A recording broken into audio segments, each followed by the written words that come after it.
What's good, San Diego? Welcome into Gwynn and Chris, Tony Gwynn Jr., Chris Ello, Matt Scraby. 4 hours of fun, ladies and gentlemen. Matt Snyder, join us later on in the 2 o'clock hour. We'll have Marcus McNeill for our NFL preview review of the week. A little Chris versus fan. We got a fantasy sports court today. That should be interesting. And a big five, as always. Let me welcome in my partner, Chris Ello. Chris, how's your day going today, my man? I'm good. I'm very good. I'm excited. San Diego State looks like they're closing in on their new football coach. It's not one of the big ticket items. One of the wowzer names that you were talking about? One of the wowzer names I was, dreaming about, like Cliff Kingsbury or even John Gruden or who was the other one? Ed Orgeron. Your guy. Sean Lewis has emerged as the guy, offensive coordinator, University of Colorado. Now, he doesn't come with, nothing but glowing reports. As a matter of fact, Deion Sanders took the play calling duties away from him earlier this month. Colorado did lose their last 6 games after starting the season, 3-0? They went 1-8. But offensively, they were electric while they were electric. And that's one of the things that we've been calling for, right? Yeah, we need to have some offense. And I guess if you can't get somebody with the marquee of a Deion Sanders, you get the closest thing you can to it. So an official announcement is expected soon. And unless all of the national reporters who are following the story turn out to be wrong, it looks like Sean Lewis, 37 years old, is going to be the next head coach at San Diego State. And, hopefully he's the guy. Hopefully, this is a huge hire for J.D. Wicker. It's a big moment in this school's football history as they kind of sit in the middle here waiting to see what's going to happen. There's other reports today, Tony, I don't know if you saw that Oregon State and Washington State are very close to working out a deal with the Mountain West to where all those teams will be playing each other in 2024. I don't know if that means that's an official conference coming together, it sounds like it's kind of a piecemeal type of thing. I think the first few years they disband. They can disband, and it's quite a hefty price tag if you do. And there was talk of maybe the Pac-12, Oregon State and Washington State, assuming they won that court case, they would have all that money. There was some talks that maybe they would use that money to buy certain Mountain West teams out. So we could just move into and call it the Pac-12. Right. Yeah. But it looks like they're going to go this route for now, where play games against each other and kind of set the stage for a new conference. Exactly. I have the world's worst feeling that even though this is a kind of an exciting thing for San Diego State, and I wish nothing but the best for my Aztec for life out there, but it just feels like college football is going to leave them behind and move on into the next realm of, whatever it is, a 64 team, a 36 team, however many teams you want to say, but a super college football league. And maybe the faster that happens, the better. So we can just get back to playing good old college football out here and having some fun. I think in some ways it's hard not to feel like that, right? After, what happened this summer with the Aztecs, or I should say the spring, I guess. Yeah. The Aztecs get into a national championship game, everything looking like we were going to have the pick of the litter, right? We were on our way, yeah. It quickly changed as the different teams left conferences, moved conferences, and so it's hard not to have some pessimistic view of how this all is going to turn out. But you know what? If the San Diego State can still be a great university and a great, destination place for kids to, play their college athletics. But I think what needs to happen, and again, I think we're headed in this direction, is that college football needs to just make the clean break. Yeah. Let them have let Alabama and Ohio State and Michigan and Georgia and Oklahoma and Texas and schools like that are, they're in a different stratosphere than we're in out here. So let them play their high level college football and, call it whatever they may. and let the other 100 or so schools who want to play college football play their own college football. We'll have a good time. There's plenty of good teams still left. But let the other sports break clean from college football so that, the Aztecs basketball can still be at the highest level. I think I really think that at this point, I don't feel that we may be headed in that direction, but it seems like it's a slow. It's like a glacier pace. Slow, kind of process getting to that. And yeah, I don't know that it happens in the next 5. You don't think so? I don't think so. I think it's going to take a lot for. First, it's going to be incumbent on those teams that you mentioned to want to do it. They're sitting pretty right now because all the money is really going to those conferences, those schools anyway. So they don't need to make changes. I don't know that they need to make changes. However, the health of the rest of college sports may need to make it done. Yeah, you might be right, Tony. There might be no hurry. But when you think about it, because there's more schools that are in San Diego State's position, believe it or not, than are in Alabama's position. Alabama's playing in a world where there's another 15, 20 schools that are on their level, in Georgia and, the rest. I'm not going to name them all.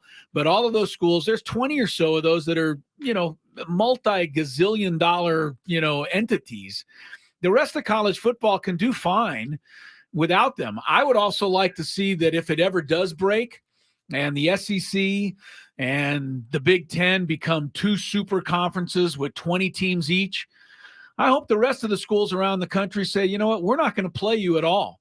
You can play each other and get tired of playing each other and beat each other up every Sunday, but we don't want to play you anymore. We're going to play in our own world with the other 100 schools that are playing football. Therein lies the problem, though, because you mentioned the Alabamas, the schools at the bottom of that conference, they're eating off of those schools. So can they wean themselves off? Does Vanderbilt really deserve to be in a super conference with Alabama and Georgia? Absolutely. Does Northwestern and Rutgers and Maryland? I mean, are you kidding me? Yeah. What are they doing in those conferences? So, hopefully this all works itself out, but it is nice to see the Aztecs have kind of honed in on their guy. According to Pete Thamel, the deal is expected to come together soon. And Lewis is a strong and likely leading candidate, as Chris said, 37 years old. I think that's a bonus. Is he younger than Scraby? Yeah, he is. That's why I just did that. I hate it when people are like, what are you doing with your life, young man? Exactly. This guy's the head coach at a major college university. This will be his second head coaching job. He was first at Kent State from 2018 to 2022. Yeah, he went 22-21 over the last 3 seasons, and the running Lewis flash fast offense is what they called it at the time. I have 2 comments from the stream. If you want to watch us, we're on YouTube at 97.3 The Fan. Is it on YouTube or Yahoo? It's on both. Actually, someone did say they searched it yesterday and they found it just the same. Because I erroneously told everybody to go to Yahoo. Matt says, bring back the fun of bowl season. That way now it's a bunch of games that feel like consolation prizes for not making the playoff. Used to feel like a reward. And then Anthony said, it's hard to care about college football when you'll see the same teams every year in the playoffs. Yeah, and that's the point that Chris is getting at, right? Those teams need to just branch off, do their own thing. Let them do their thing. It'll still be a spectacle. People will still tune in. It'll be big for them. But I think there'll be a lot more schools that want to play in the Aztecs world. I think you might be right. The question is, I think in terms of because right now you're right. It does feel like a bunch of consolation games. I think the athletes haven't helped that because, they sit out and they don't necessarily want to jeopardize their future. Yeah. It's a lot tougher situation than I think. This is why college basketball to me is just 10 times more exciting than college football. I agree. I mean, everybody's in it to win it. Everybody's in it to win it in college basketball. Nobody's sitting out. No, nobody's worried about their pro career. I can't think of one, at least of a you college going basketball into the NCAA player tournament and Jalen Ledee goes, yeah, I'm not going to play. I'm going to sit out. Jaden Ledee. Yeah. I'm going to sit out. Yeah, the Aztecs won last night, by the way, over Point Loma. Nazarene to improve to 6-1. But, speaking to what you said about the athletes, I know that from what I hear anyway, at the Holiday Bowl this year, Clemson is likely to come from the ACC, and all the official bids will go out this weekend. But it looks like Clemson's going to come from the ACC. They were thinking, at least at some point, of matching them up against USC because USC has fallen. But they don't know if Caleb Williams is going to play. But being as most people don't think Caleb Williams will play in the bowl game, then that game doesn't turn into a very exciting contest. So it's looking like Oregon State's going to get the bid to play Clemson. So you're right, Tony. I mean, who's going to play in a bowl game when it doesn't mean anything? Yeah. College football's got to fix a lot of stuff. And they really do. There really is nobody to fix it either. Like, no, there's we know the NCAA. You're gonna trust the NCAA to come up with an idea? That'll be. They're pretty much not going to help anything. No, that's not going to happen. That's really the main news here in San Diego today. No baseball news, no free agent news. Couple articles talking about Josh Hader and his landing spots, and you can imagine Padres are not on those 6 teams. He's been reported. I've read multiple times the Padres are not going to be offering him a contract. So it kind of leads me to believe maybe they will be offering him a contract. No, I don't. It doesn't really make any sense. It does not for offer. them. No. I mean, depending on how you're looking at it. Fortunately, unfortunately, closers are easier to find and develop than any other probably spot on the field. And so, Josh Hader, who is the best of the best, he is to me the best closer in the game right now. Somebody will pay him for his services. There's no doubt. But I don't think it'll be the Padres. I don't think it'll be the Padres. I did see a report that the Padres are one of the teams still in on Blake Snell. So, I mean, that's kind of encouraging. We'll see. You never can tell how that goes, but it's been kind of quiet on the baseball front. Of course, winter meetings coming up right around the corner, right? In a couple weeks, next week. Yes. Second week of December. We're going to have our own guy, Sammy Lev, out there. Sam, I hope Sammy Lev is going to be at the winter meetings. He is going to be there. Good for him. You should read your email. Nashville? I read it. I'm just kind of reacting to your making it a pronouncement. All right, you're right. That was wrong of me to call you out. That's all right. You can call me out. I don't. The fact that I can access my email is an upset from time to time. Thank you for saving me from looking mean. It's fair of you to make that. I think last night's Bears-Vikings game lived up to the bill. I was riveted. At least into the last 2 minutes of the game. That's the most exciting part that they had.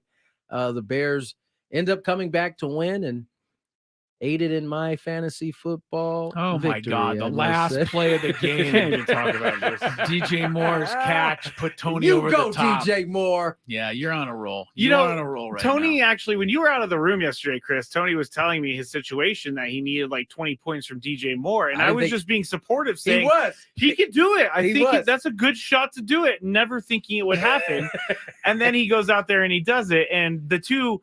I'm now 8-4 in the league. The 2 9-3 teams. Guess who's I'm going to make the excuse.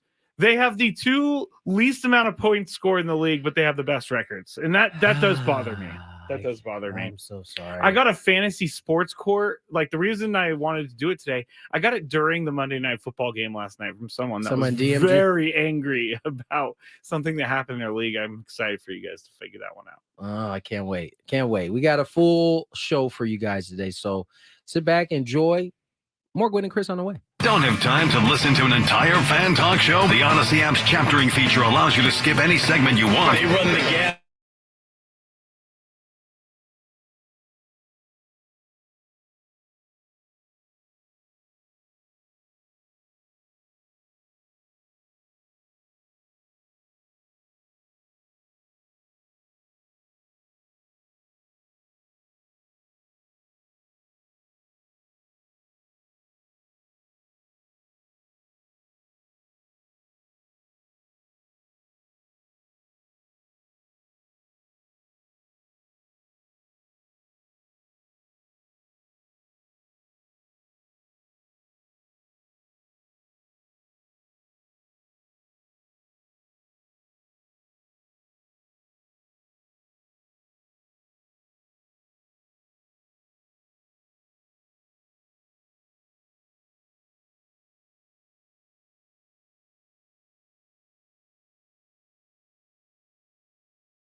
right, welcome back. 2:20 is the time. We are underway.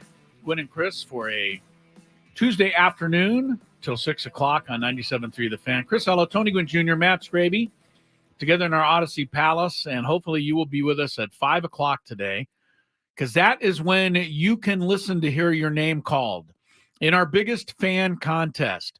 It'll give you a chance to win a night in the Odyssey Suite at Petco Park to see Padres baseball with friends, family, and all of our 97.3 The Fan hosts. You have to sign up if you want to play. Go to 973thefansd.com/biggest-fan, and then sit back, relax, and wait for your name to be called. We will call for a winner today at 5 o'clock. Hopefully. Yes, hopefully we'll remember to do we so. Have to. We have to. Scraby's getting. We have to. Yeah, I think that's just totally on a producer. I mean, he's got to be able to come up with that. You guys, I ask you for help every single day. Remembering Yeah, I did but my it's part ultimately yesterday. it's ultimately your job to make sure these reads get read. Hey, you did roll him under the bus last time. Fine. Payback. Fine, you're right. 66,319. You know what that is, Tony Gwynn Jr.? 66,000. Is that the minutes Yep. that Mr. LeBron James has LeBron played? James has now played more NBA minutes than any player in the history of the sport. He set that record last night. Did he pass Kareem? He did. He passed Kareem Abdul-Jabbar. He is now 22 minutes ahead of Kareem. James played 30 minutes last night against Philadelphia. Why did he play so long? I mean, they're trying to limit his minutes. They lost the game by 44 points. Yeah, it got away in the fourth. It was away. It was close. My goodness. It was closer than that. It was like 10. Closer than a 30-something point loss? I'm saying it was closer before it got away. It was like 10 points for most of that game, and then a little bit into the fourth, it got away. All right. Well, they really got away. It was the worst. It was the worst loss of LeBron James's career. 44-point spread last night in that Sixers-Lakers game. I mention it, and then I duck out of the way because I don't want to upset Tony Gwynn Jr. Oh, no, you're good. Also, and we'll get into this in the Daily Gambit, but did Jokic end up playing for Denver last night? Because they beat the Clippers like handily. And we all bet on the Clippers because we thought Jokic wasn't going to play. I don't know. No, he didn't play. He didn't. Reggie Jackson and somebody else had a heck They just of a went game. off. Yeah. Huh? Okay. Well, Clippers and Lakers both lost last night. We mentioned the Aztecs with a victory over Point Loma last night, 71-51. Jaden Ledee had another double-double, and the Aztecs just won easily. People are trying to be critical of this team because they didn't blow them out, and I don't really get it. I mean, first of all, you're trying to replace basically 5 of your most important players from a year ago, right? Yep. I mean, Matt Bradley was your go-to scorer for the last 2 seasons. All right. He's no longer on the team. Nathan Mensah, one of the best defensive players in the nation, and that's not hyperbole. I mean, guy wins every award you can defensively. He's not there. Agueka Rope was the man who carried the banner off the bench. He was the glue guy for the Aztecs. Yeah. Then you're trying to replace that. Not to mention, everybody else that they lost. So I figured, and I'm pretty sure Brian Dutcher and his staff figured, it was going to take a little while for this team to come together. And it's hardly that deep into the season. We're still in November. And yet here they are. They're 6-1. I think they have some quality wins. Now, the St. Mary's win doesn't look as good as it did at the time because the Gales have faded a little bit. But I thought the Washington game was a big test. They passed it. Long Beach State has turned out to be a nice win. Cal, they almost let it get away, but they didn't. They end up winning the game. I'm really impressed with what they're doing. Now they're going to play some of these, local schools, UC San Diego and whatnot, just to try to get a little more familiar and get this bench built up. But 6-1, I have no complaints with what they're doing. I think this 7-game start is better than last year's 7-game start. Yeah, might be. Where you're having to put together more pieces that are less familiar with one another than you did last year. Yeah, and so, people are forgetting all of what they lost. They lost a lot of guys. from a championship team. And granted, they have, Butler's back and Ladia's back, but Ladia's in a totally different role. I mean, last year he came off the bench and gave you 12 minutes and went as hard as he could. Now he's going 30 some odd minutes and giving you, 20 plus 10. Just beating you down. And being the focus of the offense. I mean, it's a totally different thing for him. It's been it honestly has been a while. I mean, you think about Michael, you think about Flynn before Bradley, then Bradley. It's been a while since it's been a low post threat that the offense is kind of centered around. Yeah. And you can make the argument it's been more efficient this time or this season so far than it had been early last season. And Darian Trammell was not healthy at the beginning. I still think he's finding his way. I'm really excited. I am too. 6-1. They're probably going to be 9 or 10-1 before they have to face Stanford and Gonzaga in their last couple of non-conference games. But yeah, people are complaining. I don't know what you expected. I mean, there was no way they were going to walk into the season and pick right up where they left off in the national championship game with all of the players that they lost. And people are saying, well, they're not playing as good a defense. They never play as good a defense in November as they will play in February. That's just the Aztecs way. Yeah. So I'm really encouraged by what I'm seeing so far. And they posted a nice win last night to go to 6-1. Big news if you're just tuning in. The reports with all the national college football writers and Kirk Kenney as well, writing online in the San Diego Union Tribune that it is going to be the offensive coordinator of Colorado, Sean Lewis, who is going to take over as the Aztecs' next head coach. 37 years old and ran a really exciting offense the first month of this season for Colorado. I mean, they were the story of college football. Eventually, they petered out because they didn't have anybody that could block. No, that's why Shedeur Sanders has a broken back right now. Yeah, I mean, he couldn't run away from them any longer, and they couldn't get the ball to any of their skilled people. But good luck to Sean Lewis. Like I said, I was ready to make the deal with the devil, man. Bring me Cliff Kingsbury, bring me John Gruden, bring me somebody with a huge name that's going to sell a bunch of tickets and then probably leave the school in a year and a half holding the bag. But I was willing to take that risk. J.D. Wicker was not. I think, this isn't going to necessarily sell a ton of tickets offhand, but if they win games and they play an exciting offense, and you got to give Sean Lewis the opportunity to do that. Hopefully Aztec football can get right back to where it was after the 4-8 season that just got completed. So we will hope for that. Matt Snyder is going to join us to talk some baseball. I did hear, and we'll ask him about I'm not going to ask him specifically about one of his compatriots in the national baseball writing world, but Ken Rosenthal, I don't know if you saw this. He's the latest on the I'm going to be the one that told you so Juan Soto will be traded train. Ken Rosenthal tweeted today or wrote today, I believe it was worded something like this. It's not a matter of if Juan Soto will be traded, it is to which team will he be traded to. So Ken Rosenthal, he thinks that it's pretty much fait accompli that Juan Soto will be traded. Now, if it happens, then Ken Rosenthal can say, see, I told you so. But if it didn't happen, then he doesn't really take the hit because he's not really reporting it's happening. No, he's not. So he's kind of taking but when you go out on the ledge like that and say, it's not a matter of when, it's a matter or if it's a matter of when, You know what? Nowadays, everybody's attention span is so short. Yeah.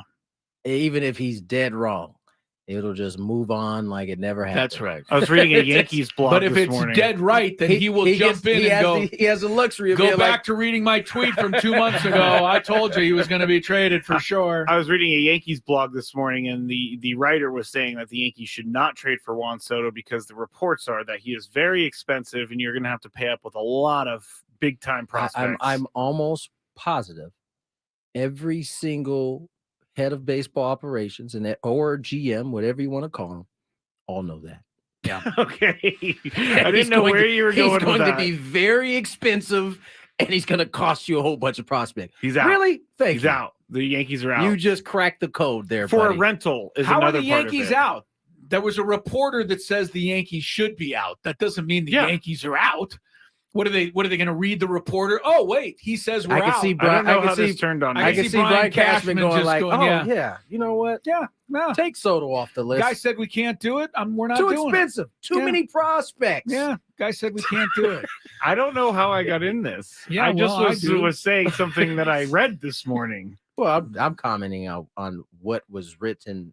Yeah, in which Chris you is read. personally attacking me. I don't think he's personally attacking. I think you have Personally. Oh, just absorbed you that. wait. I'm just warming up, pal. Wow. All right. Matt Snyder, CBSSports.com, to talk about Juan Soto, other baseball stuff surrounding the Padres. What did he think of the hiring of Mike Schilt? We'll get his thoughts and opinions. They're always very interesting and entertaining, and it's next on Gwynn and Chris. Previously on the John Cantero Show.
Matt I Snyder. see what's going on in the studio sometimes during the commercial It breaks. is wild. I mean, It it's is wild.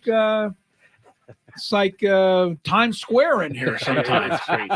It's unbelievable. What makes you say it's like time? Oh, we have Adam Klugen. We have Braden in at the beginning. Oh, I thought you were talking about the massager that Tony is Oh. using in the No, break. I'm not talking I about brought that. my That's his own Hypervolt. private, Yeah, It's not private though. He's sitting right in front of me. You act like I'm naked, man. Like I didn't say it was bad. I thought that's where he was going.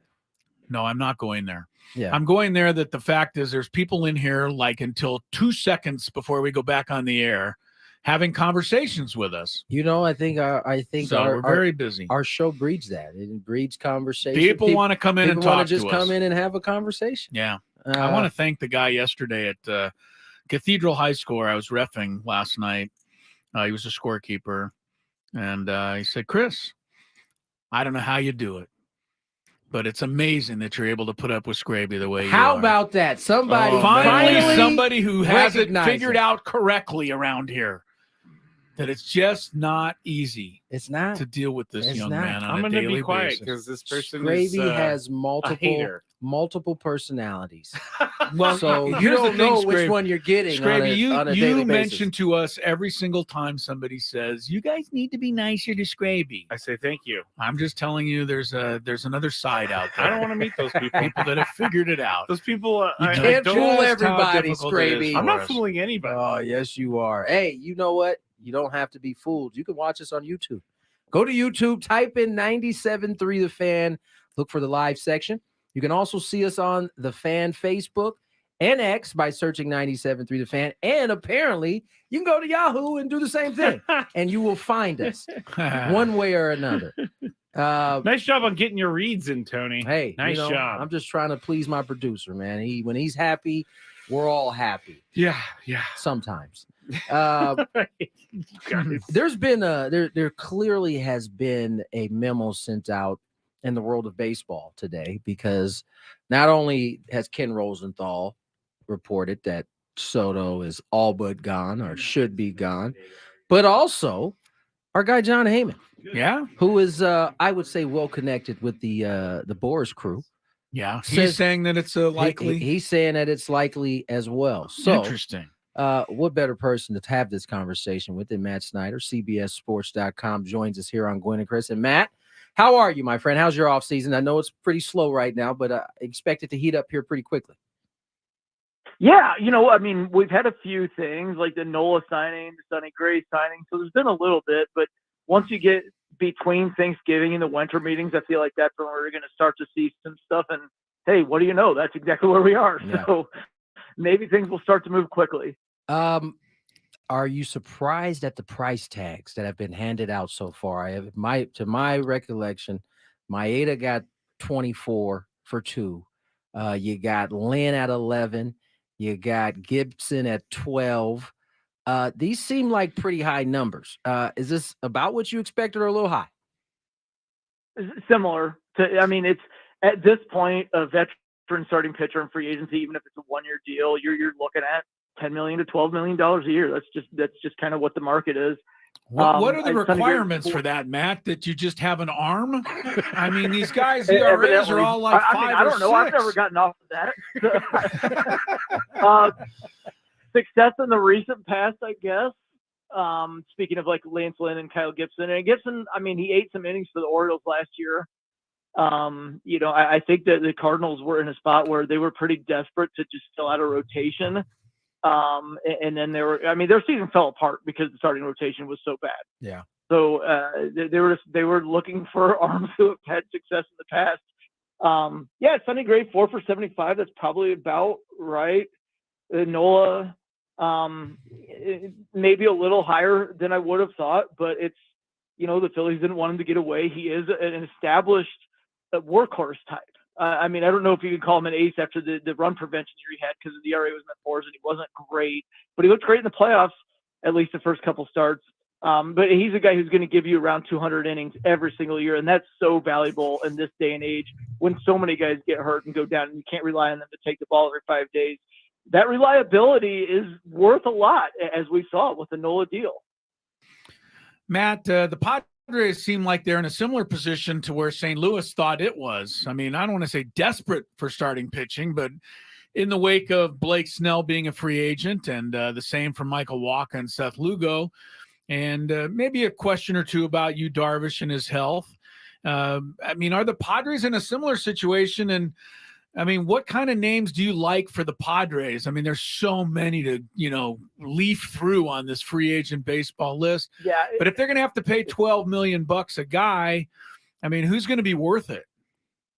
It's hard to know how to sift through that pile, especially when we don't know how they're going to proceed forward in terms of the payroll. Like, are you going to be able to talk to Eduardo Rodriguez?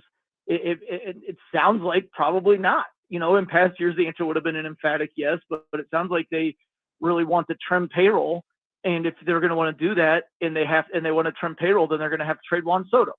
And so do they want to do that? It's going to be interesting to see a balancing act there. But it's some of the names that come up when you talk about that you could get on a one-year deal, such as Lance Lynn and Kyle Gibson. I think of Padres, like it's Lugo and Wacha are the first two names, and Nick Martinez that come to mind as guys that are a little bit down the list that you might be able to get on a one-year deal. Somebody who intrigues me, and he actually does have SoCal roots, is Lucas Giolito. That's a good one. After the White Sox traded him, he was a disaster for the Angels and a disaster for the Guardians.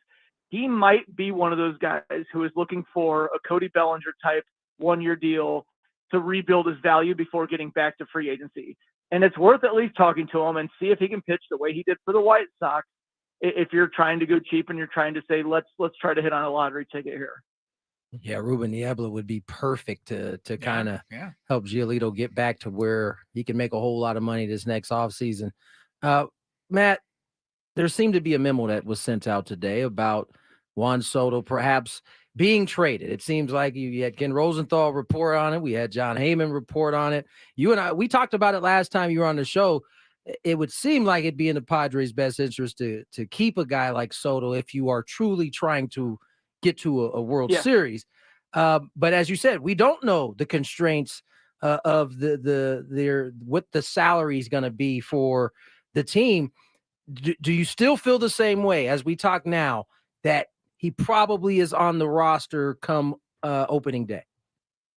Yeah, I don't know. I'm on the fence now. In a vacuum, yes, you absolutely keep him.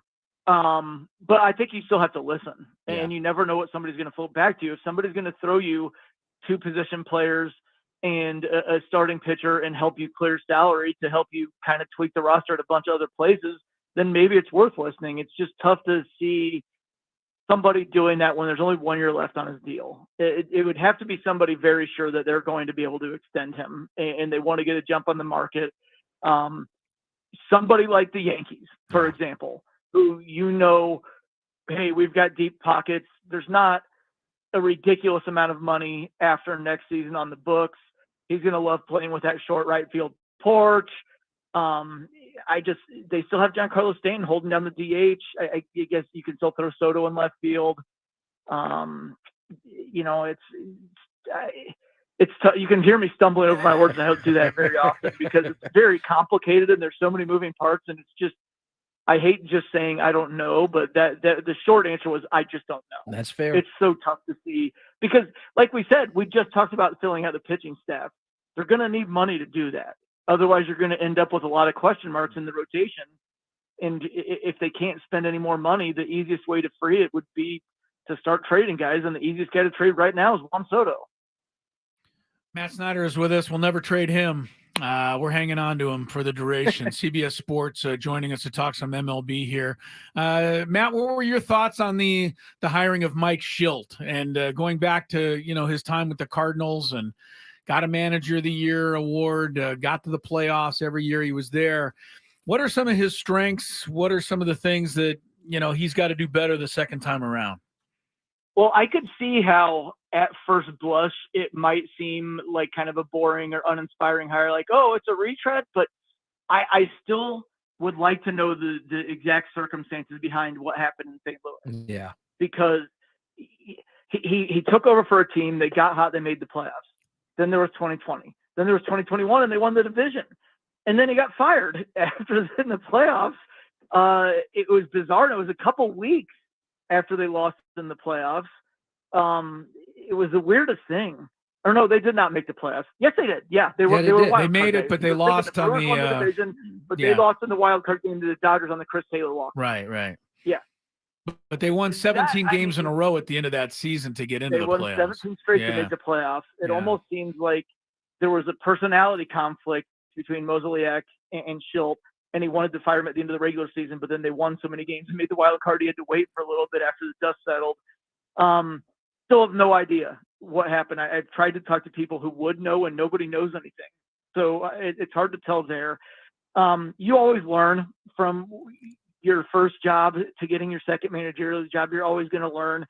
I never saw stuff that looked like a glaring weakness to me with him. Like I didn't, sometimes you think, oh, his lineups are terrible, or he's bad at managing the bullpen. I don't remember thinking any of that stuff with him.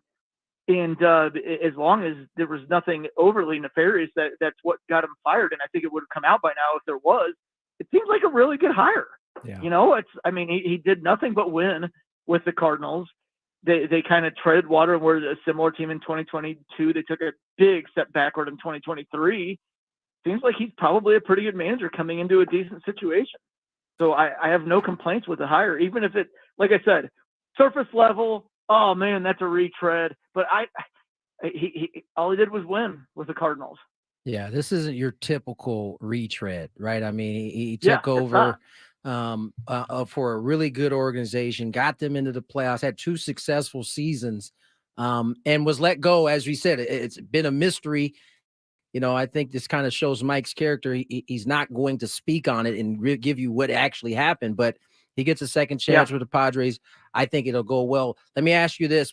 There was a report last week, maybe 2 weeks ago, about Shohei Ohtani, basically saying if he meets with you and word gets out that he met with you, you're going to be done. How successful do you think teams will be at this? Because in today's day and age, keeping something like that a secret is going to require like tunnels underground.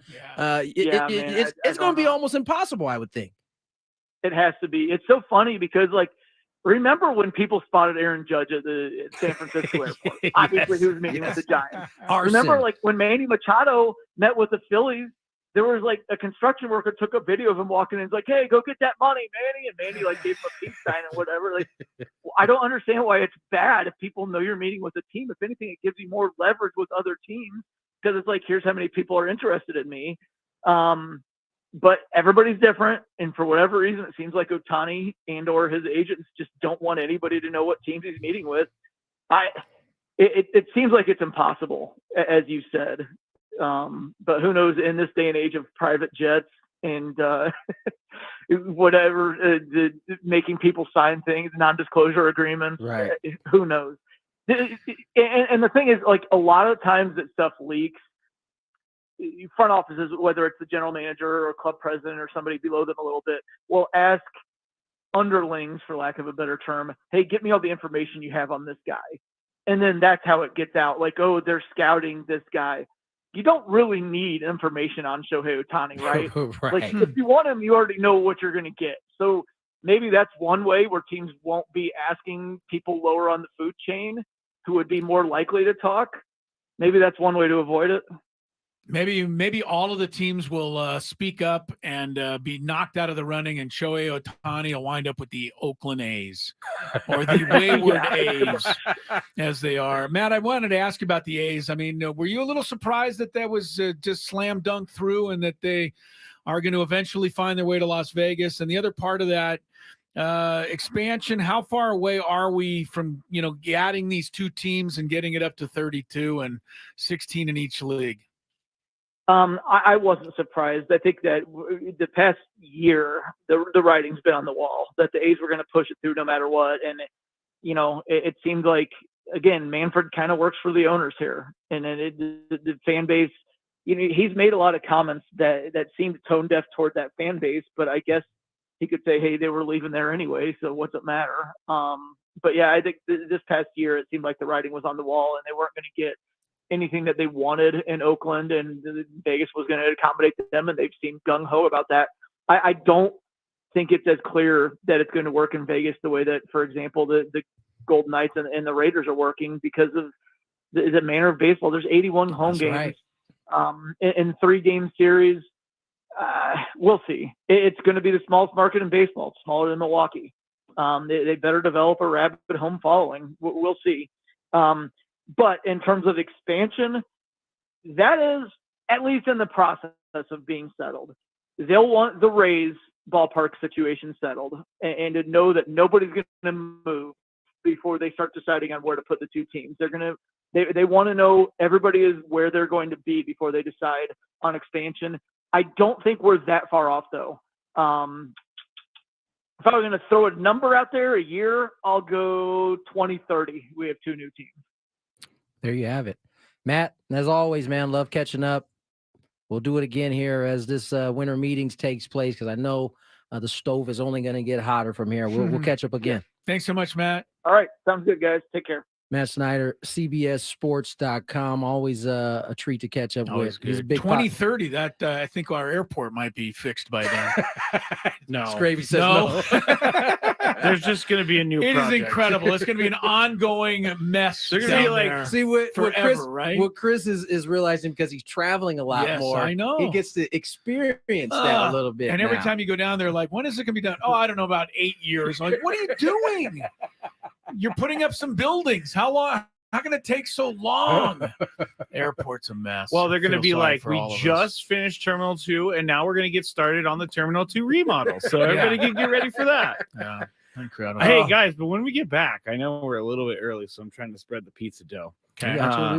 We had a little bit left. Go ahead. There is reports that Sean Lewis is going to become the Aztecs football head coach. There was a decommit from Colorado that has some Aztecs fans kind of excited. Comes on the same day that the news of a new coach in San Diego. So now I'm going to have to tell you on the other side. You're going to tell us on the other side. I'm going to burst your bubble. No, don't. I'm going to burst your bubble right now. What? It actually happened yesterday. Oh, I just saw the tweet right now. The decommit happened yesterday. Are we talking about the same player? It's only like one top 10. He's top 150, right? Quarterback. Yeah. And I think we're talking. Well, maybe he knew something yesterday ahead of all the reporters. All right now. So maybe that's why he's saving me again. That's why he even though you tried to roll him under the bus, he saves you again. Yeah, I can't. I'm gonna have to try to save him later if he needs it. It won't happen. Daily Gambit next.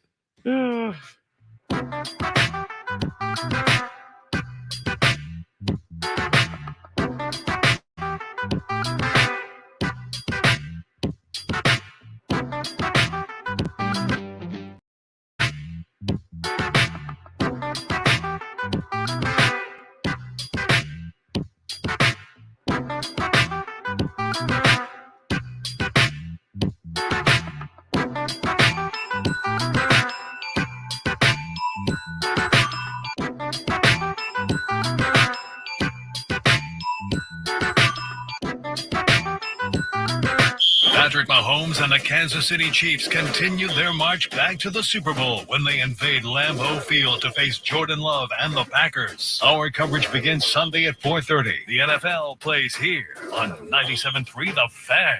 Tony Gwynn Jr. here. Is this the year you finally go solar? I've been with HES Solar since 2019 and love my monthly energy bill savings. I also added energy storage so my home has power during power outages. If you're considering solar, stop putting it off. Contact HES Solar. They'll design a solar system just right for you and show you how a home battery can bring more flexibility. Stop procrastinating and start saving money now. Go to HESSolar.com and tell them Tony sent you. Our Cox mobile plans are like a band. The more people you add, the better it sounds. So add more lines to save more. Pay as low as $30 per line when you add 4 or more gig unlimited lines. It's easy. I like the sound of that. Visit cox.com/mobile. 4 lines required for $30 per line. Price max of 5 lines. Prices exclude taxes, device activation, and other fees and charges, which are subject to change. Cox postpaid internet required. Other restrictions apply. Hey, it's Amanda. And a little thing I love about the Chick-fil-A nugget trays is that they're so easy for the holidays. They're warm and flavorful. It's always a crowd pleaser. When I put down a nugget tray, everyone is happy. Hey, this is Brian, and the little thing I love about the Chick-fil-A nugget trays is the joy that it brings to me and everybody around me during the holidays. They're warm, juicy, and delicious. Cater the holidays with Chick-fil-A today. Available on the Chick-fil-A app. Real guests paid for their testimonials. With Black Friday appliance savings all month long at the Home Depot, we're making the holidays merrier by making holiday hosting easier with our lowest prices of the year on Whirlpool kitchen appliances. Get everything you need to store all your holiday favorites. Dinner's ready. And the leftovers. With top brand kitchen appliances at a great value. Final days to save up to $2,300 on select kitchen packages, including top brands like Whirlpool with Black Friday savings at the Home Depot. How doers get more done. Ends November 29th. Patrick was way behind on his IRS taxes. I was in way over my head, and the total amount ended up being somewhere just over $30,000. $30,000. Then the IRS came to collect. Started getting letter after letter. A lien had been filed against me. They were going to basically hang me completely out to dry. He had to do something. That's when I reached out to Optima Tax.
Right now on 97.3 The Fan. And we kick off hour number 2 on our Tuesday afternoon get-together here on 97.3 The Fan, San Diego's #1 sports talk station. Welcome to it. You can also watch the stream on YouTube. Just search for 97.3 The Fan. You can watch myself, Tony Gwynn Jr., Matt Snyder, all three of us at work. It's interesting whenever I watch the stream with family members, friends, because Lori likes to show it off now. Oh, no. Yeah. Whenever we're somewhere, she goes, no. "Oh, yeah, Chris is on YouTube now. You can watch the show." And then everybody goes, "Oh, really? Can we access it now?" And she goes, "Oh, yes. We just search for it." And then we pull it up and we watch 5 minutes of us at work. But you know what? One of the questions I get from whoever's watching it is, where is Tony and Scraby in relation to you? That's a good It's question. a triangle. Yeah. It's a triangle of love. It's a triangle, but the way it's set up on the stream, Scraby, you're on the left. Yes. Tony's in the middle, and I'm on the right. So you have to go clockwise. Correct. In a triangle. I have been asked why that I'm way first. it'll try to help you figure out where we each Somebody of us really are. asked you why you were first. They didn't think I deserved to be first. They You said don't? that Tony That's- deserved to be first. That's hilarious. They actually care. Wait a minute. What do you mean Tony deserves to be first? I don't know. They just said Tony I deserves think to be alphabetical first. order, you should definitely be last. Scraby, S, That's a E, fact. G, true. S. True. Hello should be first. I can do that. The reason that's lined up this way is because that's how I originally just started, not knowing what I was doing, and so Yeah, then just I just kept locked it in. No, I But it wouldn't- also makes sense because I'm the furthest left in the room, looking at Tony in front of me, and then you're farthest right. So when I'm looking Okay. at you, Chris, I'm looking Yeah. to my right. But it is Word. hard to tell on the stream exactly Yeah. because I like looks. If I'm looking straight ahead into the camera, Tony is just beyond the camera. Right. So, Chris, if you see me looking to my left, I'm Right. looking at Chris. I'm gonna turn the and if camera. I'm looking at around. my left, I'm looking at Scraby. Correct. See? And now you're all so confused out there. You know Now what in the Scraby world's has his going on. camera up, and he's Yeah, confusing trying to- everybody trying to more. confuse us Here's even our further. Christmas tree. But that does seem to be the I'll be biggest so question. glad when that thing is gone. It is in between all my wires right now. Yeah, That Tony Christmas tree, does. bah humbug. We got Grinch over here. Tony does show up with like a whole I got a, IT he staff. plugs in. I got a he whole plugs- studio yeah. over here. I don't know who plugs in more stuff, him or Clark Griswold in Christmas Vacation. It's I pretty think close. Clark, I think Tony does. I think It's Tony close. I'm keeping you guys safe. though. Tony's side of the room lights up. All right, we're going to get into our daily gambit here. The news of the day, if you're just tuned in, it looks like San Diego State has found its football coach. Colorado offensive coordinator Sean Lewis is the man. 37 years of age. Reports not only locally but nationally say a deal is expected to be finalized in the near future. Lewis was the man at the helm of Colorado's runaway attack, one that unfortunately started to fade as the blocking went away the second half of this past season, but worked under Deion Sanders, of course, at Colorado and led Kent State to 2 bowl games as he was the head coach there. But a young guy, 37 years old, younger even than Scraby. Here's an interesting line. It says, San Diego State went into the coaching market looking for some sizzle, as it has been coached by someone with a defensive background since 2009. See, I still don't think they quite hit the sizzle, but You don't think so? I don't. But, hopefully the sizzle will – maybe this guy will come out and be a great promoter, and come out and really sell this Hey, listen, program. I mean, that somebody's got to do that. I mean, Steve Fisher, for every, thing that he had when he got to San Diego State, had nobody in the crowd. No one. He walked around campus on his own, handing out tickets. Tony, you were there. Him and Dutch. They both did. I mean, that's, I hate to say it. Come on out to the game, guys. Yeah, They're please. begging to come out to the game. I mean, that's where it started. Yeah. So, I mean, I hate to say that, Sean Lewis needs to walk around campus and hand out tickets, but maybe he does. There's one thing that he definitely learned at Colorado. I hope if he was paying any attention at all, and that's how to be a showsman. How to be a promoter. Got to yeah. be a Good promoter. point. So bring that here to San Diego State. Yeah, we need it. How to throw your players under the bus, too. Oh, here's this Real guy. quick, Deion remember I hater. said before the break that there was a decommit in the college football world. So Scraby is once again right on this. Connecting the dots. This is actually a different quarterback. It is a different quarterback. His name is Danny O'Neill. He is a class of 2024 guy. He has decommitted from Colorado. And so now Colorado, we're going to talk more about this in the Big Five, but they've lost their 2025 commit and they've lost their 2024 commit. Now the rumor mill is running like crazy now that Danny O'Neill might come to San Diego State with his former I don't know if he could earn the quarterback job at San Diego. Well, do they have? They don't have we one seem right to be now, loaded right? there. Well, wait, since by that thinking, shouldn't the Aztecs be in the running for the 2025 decommit too? That's like a top no, you're one. right. You're That's right. the top.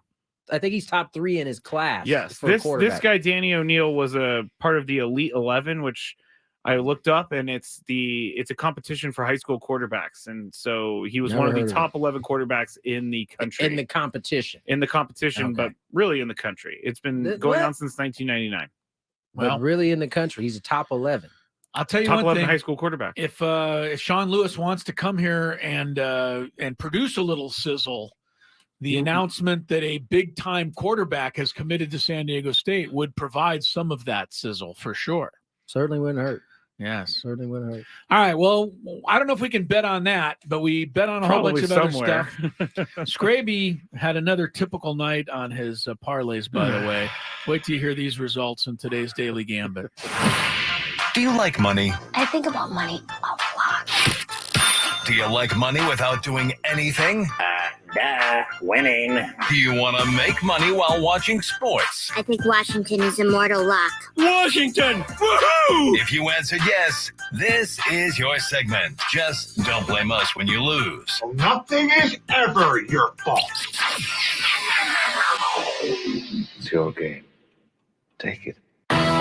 Gwynn and Chris go through the top bets of the day in The Daily Gambit on 97.3 The Fan. Daily Gambit is our daily sports betting segment here on Gwynn and Chris. Please, everybody, gamble responsibly. Chris made jokes about my parlays going into this, but, I am getting better. I am getting better at these. How are you getting better? You lost every leg of the parlay. No, I didn't. Oh, well, one of them I did, yes. Oh, no, just I on didn't. one of them. Oh, yes, no, I didn't. I was thinking about, because I've been trying to select better bets in the parlay, and I've actually been putting a lot of thought into these. And so last night, my bigger bet was plus 575 for over 42.5 Alexander Madison rushing yards. He had 52. TJ Hawkinson, anytime touchdown score. He did score a touchdown. Now I needed TJ Hawkinson to go over 65.5 receiving yards. He only had 50. Yeah, one loss is all you need. He gone. Yeah. Then the other one was not even close. No, but let's hear it. Let's recap it. It was the Vikings money line. They didn't even win the game. The Vikings money line in the first quarter, they didn't score a point. Over 43.5 total points. They didn't even come close. They combined for 22. Missed all three of those. So on my notes on the sheet, it says no, not even close. No. No. You do seem to do that often in the parlay, where none of your picks come through. See, I've been, like I said, I've been better. I will take 2 out of 3 with good selections any day. Okay. Justin Fields, Chris was having his bet on over under 56.5 rushing yards last night. Chris and I said under, and somehow I was almost positive he did not get over this after watching that game last night, but he did. He beat it by 2.5 yards. So Tony was the only one who was correct. He had 59 yards rushing. He was trying not to get it. I mean, he was as careless with a possession of anybody I've ever seen in my life. Even more than Mac Jones. Boy, Mac Jones. I mean, at least Mac Jones is actually throwing the ball. Is he? I guess you're right. Justin Fields lost a fumble yesterday, and the ball was literally in the middle of the field for like seconds before people jumped on it. Do you guys ever feel embarrassment for athletes? Because I did. When Mac Jones the other day threw that interception on a screen, I felt secondhand embarrassment for him because that was bad. He looked like a dog with his tail between his legs. He was like, I can't even argue this because I stink. At this point, he's like, I'm going to the sidelines and I'm not going to be sent back out there. I think at this point, Bill's got to why even go back to him at this point? You've benched him and put him back in. Bailey Zappi didn't do any better? I mean, I guess so, but yeah. At some point, your confidence is just zapped from being benched no so pun much. intended. Yeah, no pun intended. Then we had the Lakers and the Philadelphia 76ers. Sixers were 5-point favorites in this one. Chris and I chose Philly. Tony chose the Lakers, but Philly ended up winning by, let me do the math on this one, 44 points, Straight, 138. I'm gonna throw this chair at you like you didn't know what the score was. 44 points. Then the next one, Denver at the Clippers. Now, all of us went Clippers with the Clippers were 7-point favorites in the game because we thought none of the Nuggets were going to play, but the Nuggets ended up winning this game 113-104. We were all wrong on that one. Yeah.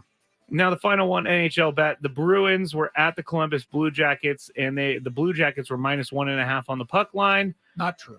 Bruins were -1.5. Oh, this changes everything. Not really. No, it doesn't actually. You're right. This changes everything. Chris and Tony chose Columbus. I chose Boston. Columbus did win by 3 goals, 5-2. Yeah, big So. win for Columbus. Big Yeah. upset there. Tony and I sniffed it out. You guys sniffed it out. We had the upset. Check out Odyssey's NBA podcast, Heat Check with Trista Crick. Trista breaks down all the latest from around the league and pulls no punches in her assessment of who's hot and who's not.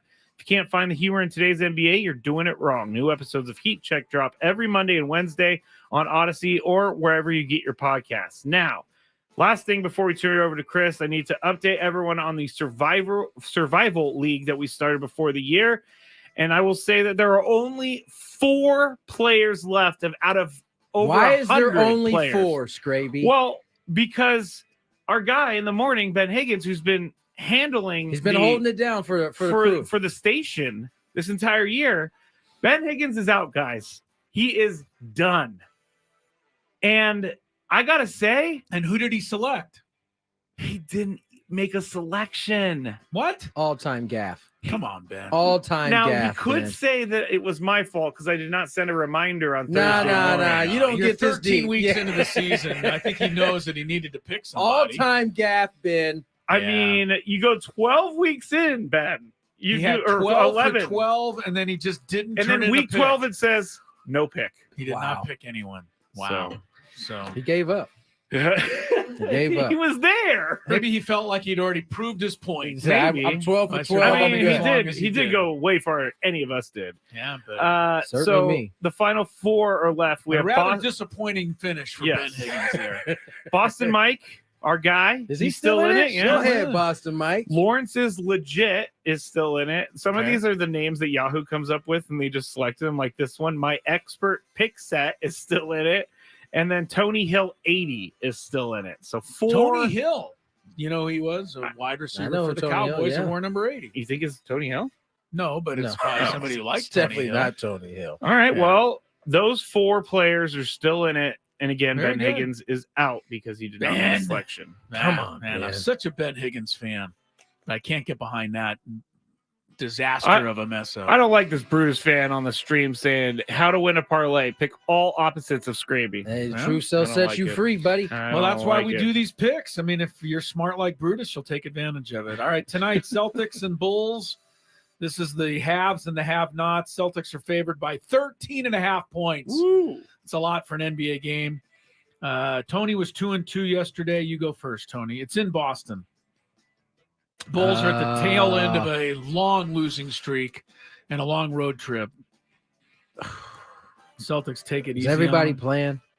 As far as I know. Let's say let's say the Celtics. No, let's take the Celtics. We'll go Whoa. Celtics. Yeah, Changed 3 times. Celtics. Go Awesome. Celtics. Scraby? Same Celtics. All right, I'll stupidly take the Bulls. I mean, 13 points is a lot. So It is even a if they lot. lose by The Bulls usually get behind by 20 in the first quarter, and then they kind of do the backdoor cover in the fourth quarter. Atlanta and Cleveland tonight. Hawks have scored over 135 points in 4 straight games. Tonight, the points total is 237. Remember the Hawks were in a game with the Pacers Yes. last week where both the teams got over 300. they went over by like 50 points. It did. This is 237.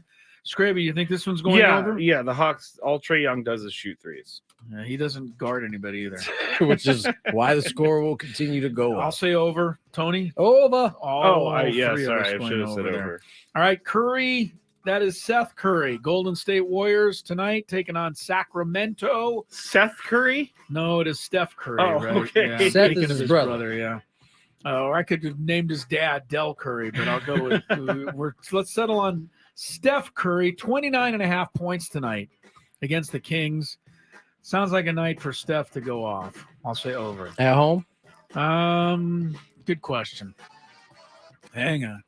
Does this matter to you? No, not really. Well, it does for the Warriors. It was They a- can't play on the road. They're on the road. Oh. Warriors on the road. Tony, I'm still going over. I'm going over. Over, Scraby, since they can't play on the It's road. the you're going baby under? assassin. What is he averaging on the year around, you think? I don't know. Probably pretty close to that. 29.5 sounds about You know, right. I'm going to go under just may. to be a contrarian. Okay. Finally, we check in on, the most local NHL team that we have here. That's the Mighty Ducks of Anaheim. They are in Vancouver tonight, taking on the Canucks. I'm trying to look up the Ducks record. Vancouver is a 1.5 goal favorite, probably because they're 14-7-1. The Ducks have fallen under the 500 mark at 9-12. Struggling of late. Vancouver's lost only once at home this year. Tony. Vancouver. Vancouver sounds like a smart pick. I'll take Vancouver. Scraby, sweet. I'll take the Canucks. The Ducky, the Turducks. No, the Canucks. Canucks. What are you trying to go with both teams? No, the Canucks became the Canucks. Another one misses the mark. Crickets. Ducks. He said it like 3 times too. Like, yeah, I know. He was hoping that if he said it again, it might be funny. I was like, hey guys, I'm going to take the Canucks. Yes, we know. We're going to take a break and check some traffic and try to get Scraby's head screwed on tight and correctly, and come back with more Gwynn and Chris. From the 97.3 The Fan Traffic Center, here's Kelly Danick.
324.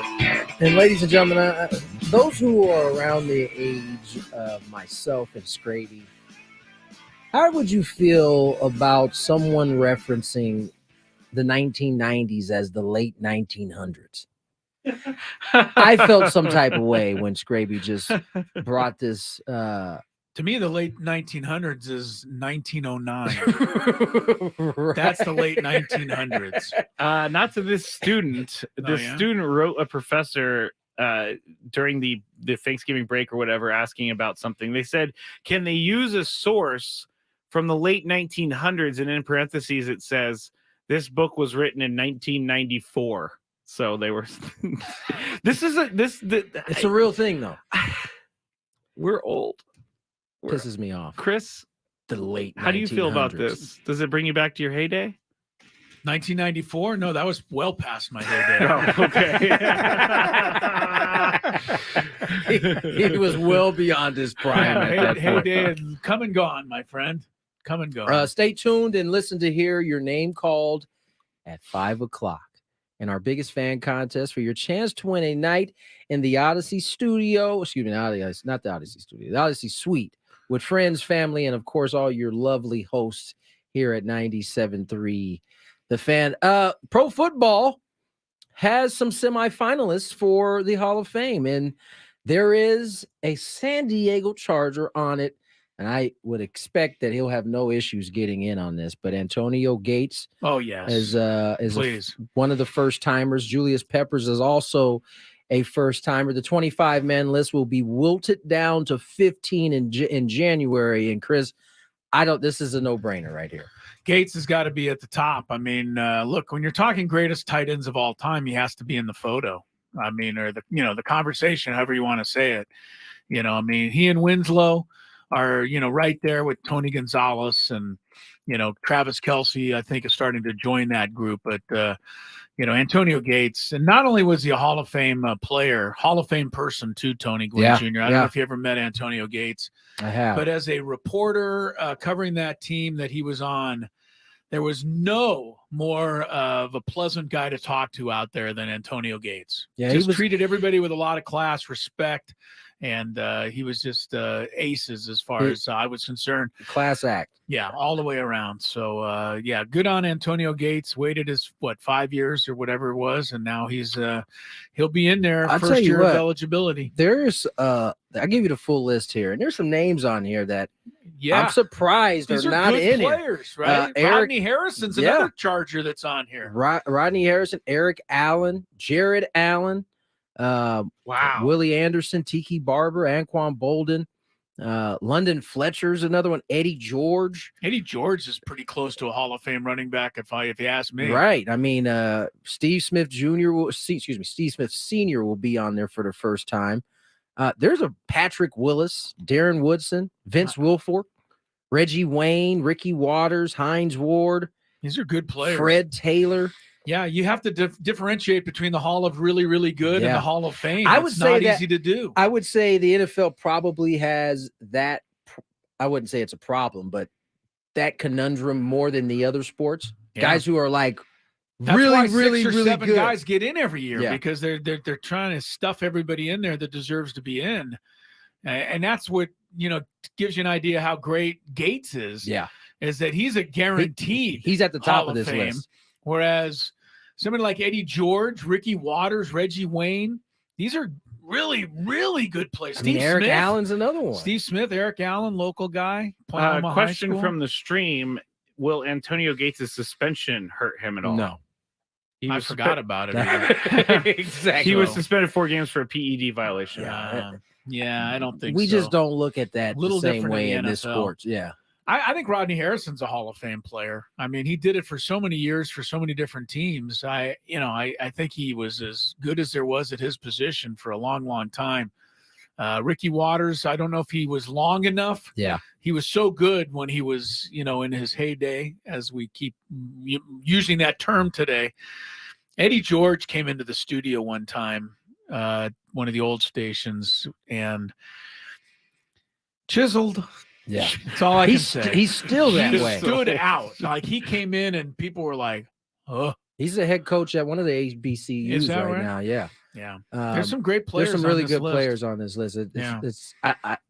Either I just hadn't paid attention because a lot of these guys have been on the list for a little bit. Patrick but Wills has been on the list. I knew you. That's why I said his name, because I knew you'd be very happy about that. One other quick note for Charger fans that I read today in Tom Krasovic's column. I don't know if you guys see the show Peyton's Places on ESPN Plus. Once again, you have to pay extra for that channel. I'll mention that. But if you do have ESPN Plus, and maybe you've never seen Peyton's Places, I think it's a great, really entertaining, fun show. Peyton Manning going back through the history of pro football. But evidently he did a whole segment on the Air Coryell days with the Chargers. So I think you Charger fans will enjoy watching that on Peyton's Places. So if you're a Charger Air Coryell fan, check that out on ESPN Plus. You'll probably love it. All right, let's step away, get to break. When we come back, Marcus McNeill joins us. It's our weekly sit down of the NFL. More Gwynn and Chris on the way. Ben and Woods on the Fan. When there was a list of San Diego media, and there was like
3:36 is the time. Welcome back to Gwynn and Chris Ello.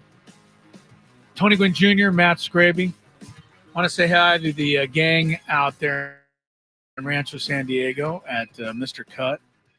Yeah, that's where I get my haircut. That's where Bob Scanlon gets his haircut. Oh, yeah. I'm mentioning it because my guy Sam texted me today. For the third year in a row, this is absurd. He won the survivor pool that he was in. Wow. In the NFL. He's won it 3 times now. Maybe we ought to just take his picks and go, put some real money on this thing. I don't know how he does it every time. That Either is that or incredible. he won it. I remember the first time he won it, and I thought that was amazing. Then the second time he won, I think it was last year, they had to pick a losing team every week. And he just told me that he won again this year, 3rd year in a row. Either that or he's just lying out his teeth. Sam, you wouldn't do that, would you? No, he wouldn't do that. He's, I don't know. I guess he's got the magic touch in the survivor pool.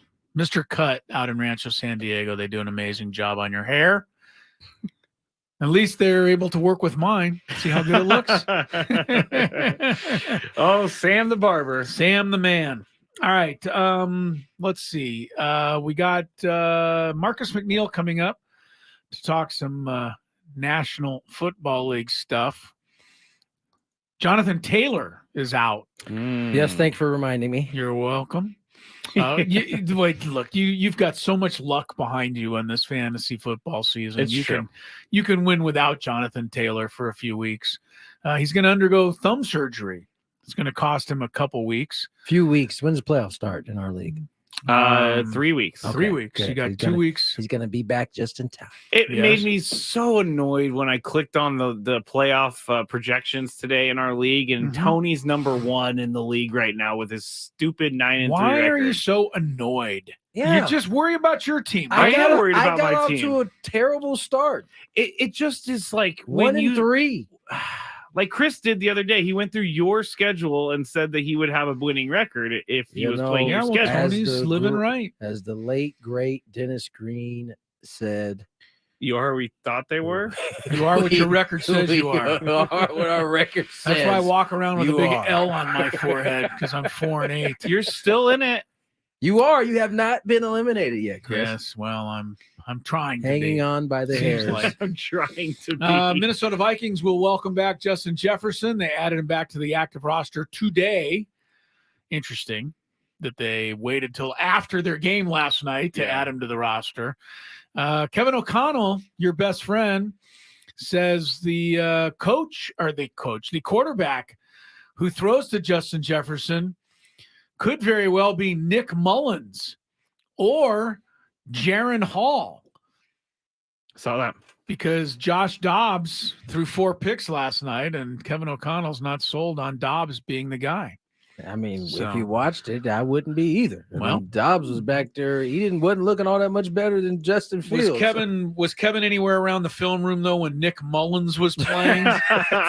So I'm pretty sure Well, Kevin's aware of that. He's been in. I think he's been in practices with him, so he hasn't looked at that old film. He's only going He's off, only seeing what he sees has now. in front of him. I think Nick Mullins has like a rookie record. I think everybody has a rookie record. No, I'm saying like he had set like I gotta look into this. He has. He doesn't. I gotta know. He look just into made it up. No. I know because he played for the 49ers. So, And if anybody ever became famous because of somebody else, Pat McAfee can thank Aaron Rodgers, who was once again on with Pat McAfee. And Did he say anything today? His tank top on ESPN. Right. Aaron Rodgers said if the Jets still have a shot at the playoffs, which is now less than 1% apparently, but if they still do, he says he's going to try to come back in the middle of December. So I don't know if the Jets can stay alive that long. Rodgers said, are we in it? Are we playing good enough to make a run? Do you think, can Aaron Rodgers go in and just fix Nathaniel Hackett? Yes. All right. He's the one who wants He him has there. before, so I'm gonna say Good yes. point. All right, more football talk with Marcus McNeill now follows traffic. From the 97.3 The Fan Traffic Center, here's Kelly Danick. Traffic is sponsored by California Coast Credit Union. Fortunately, no big surprises on our roads at this time. We do have a stalled vehicle partially blocking the transition ramp eastbound King Freeway, the southbound 805. Get a 4.48% APR auto loan at California Coast Credit Union with no payments for 90 days. Offer valid with CalCoast car buying service discount. Interest accrues immediately. Restrictions apply. Federally insured by NCUA. Visit calcoastcu.org. And Kelly Danik with Gwynn and Chris, San Diego's #1 sports station, 97.3 The Fan. Indeed, time to talk some National Football League with our guy, Marcus McNeill, former Pro Bowler for the San Diego Chargers. Left tackle, protected Phillip Rivers' blind side, and I saw the Miami Dolphins lost their left tackle, Taron Armstead, to injury again, Marcus, and I'm surprised. Have they called you? I mean, these teams lose these guys, and the blind side's pretty important. I mean, it makes a big difference for teams. Man, I think I got like 6 pass sets left in my life, and I'm saving them for flag football game. Well, I tell you what, we saw the Eagles and the 49ers. Let's start there this week. The Eagles rally for a thrilling win over Buffalo, while the 49ers looked their dominant selves again on Thursday night and Thanksgiving over Seattle. Now they play each other in Philadelphia this weekend. How do you like this game coming up? It's a big one at this stage in the season. Oh, man, this is about as big as it gets. And I think the 49ers are back reloaded now. They got all their players back. I think they fell off right there in the middle of the season. So I think it'll be tough for Brock Purdy to get that big payday he wanted. But, I mean, this is the game of the games this week, especially in the NFC. Marcus, you played with a great quarterback in Phillip Rivers, and I asked you this because that matchup in particular seems, in every which way except for one, seems to be favored towards the Niners. I think better play caller, better offensive line, better defensive line, better skill positions. Yet that quarterback spot might be the one spot that the Eagles have the advantage. How do you see that kind of unfolding, especially the way we saw the Eagles be able to come back in last week's game? Do they have an advantage because they have Jalen Hurts? Man, I saw a graphic of Jalen Hurts with him on the back of his jersey instead of Hurts. And that was so perfect because he is just him. Like, sometimes you have that X factor. And it's even better when you have that X factor at quarterback because, of course, the quarterback touches the ball every play on the offense. So them having Jalen Hurts touching that ball every play just always gives them the ability to win. And then, I mean, I don't know if it's just like his character or what, but he's so easy to love, you know what I'm saying, as a player that, I think they definitely have the advantage and they can beat anybody. Marcus, let me ask you this. As you watch the NFL now as a former left tackle, and you watch the play at quarterback, and Jalen Hurts is a perfect example, but so is Josh Allen, so is Justin Fields, so is Lamar Jackson. All of these guys who run the ball so much and run it so well and scramble and keep plays alive. You blocked for Phillip Rivers, who did none of those things. I'm just curious, how much would you have to change your personal game to protect a guy like that? Oh, man. I think it'll make it a little bit easier, to be honest, because one thing you knew, Phillip wasn't running away from nobody. So you had to be ready to be in that pass segment and pass protecting for at least 5 to 7 seconds if he was going to get the ball down the field. But, I mean, the thing about these dynamic quarterbacks that can run the ball as well is, like, when they don't get that read in those first 3 or 4 reads, they can take off and still get the first down with their legs. So, you always have that as an option. Whereas me blocking for Phillip, I think I saw him get 1 first down with his legs, and he looked like he was cement the whole time. Marcus McNeill joins us here on Gwynn and Chris. And Marcus, the Bills fall to 6-6. Josh Allen is catching all kinds of criticism, and rightfully so. He has not necessarily made the plays he needs. Although I thought last week he was terrific. I don't think he reverted back to some of the turnovers we've seen. But you look at a guy like Justin Herbert. I kind of look at these guys similarly, but Josh Allen seems to be getting a whole lot more flack than Justin Herbert. Chris and I talked a little bit about this yesterday. This might be the first week where I've seen, some of the talking heads actually start to criticize Justin Herbert. Is that what we are going to start to expect if he's not able to find a way to win some of these games down the stretch? Yeah, you're definitely going to get criticized when you lose, Tony. I think everybody knows that, like, when you start losing, they're going to start piling it on. And I don't think they can talk much worse about, Staley right now, and they're going to start moving it down the line now. I mean, I've heard Brandon Staley get it since almost week 1, it seems like. So now they're going to start spreading that out like some jelly on some bread, and everybody get a little piece of it, I mean, I like what you said about Josh Allen.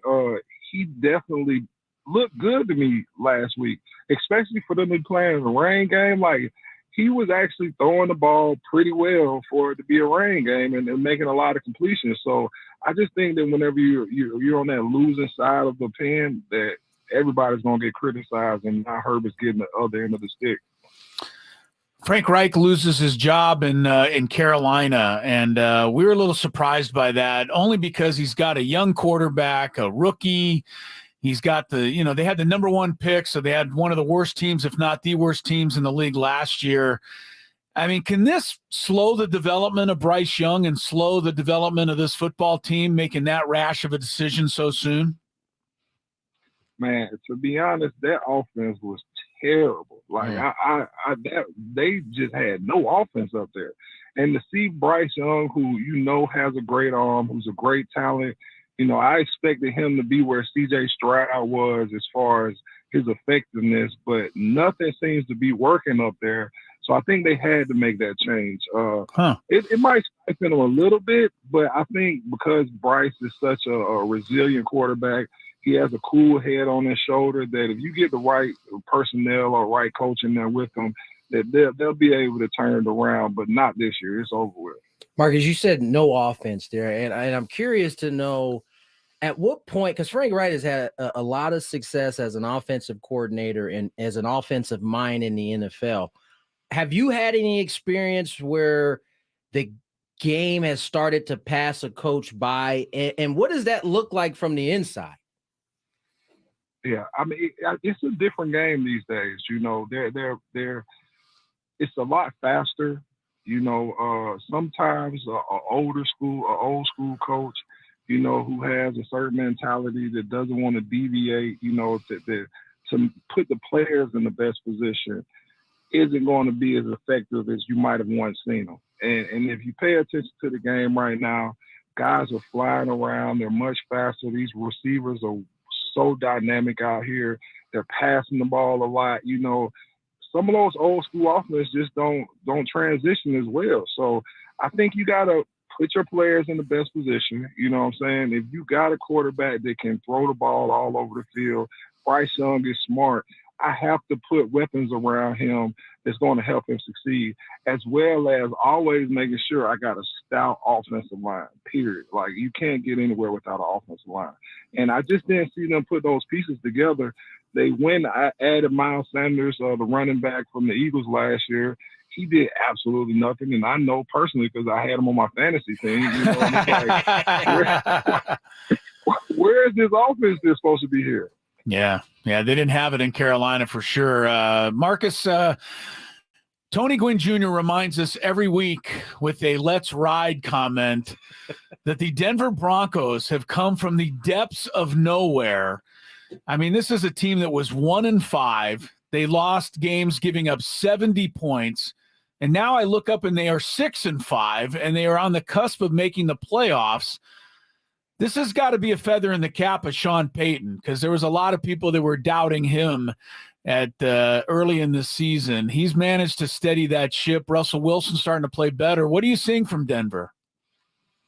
Man, I think Denver made the right decisions, bringing in an offensive-minded coach. They grabbed the quarterback last year, Russell Wilson. And one thing you can't do is go against a praying man. And we all know Russell Wilson is praying. Yeah. So, like, he got the Lord on his side along with that defense. And I think that's one thing that people overlook, how good Denver's defense actually was. been a top 5 defense the last 2 years.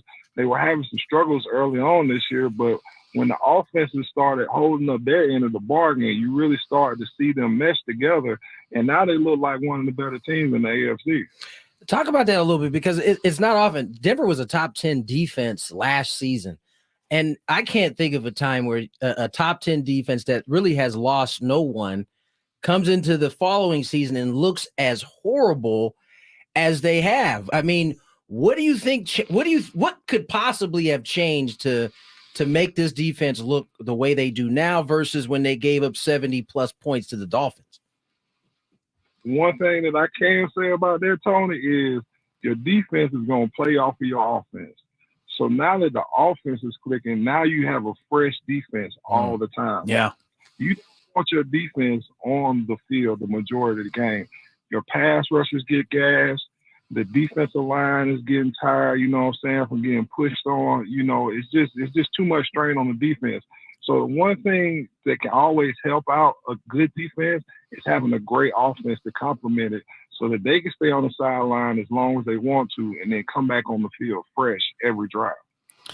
Marcus McNeill, as always, brilliant and fun talking National Football League. I wanted to throw one at you here.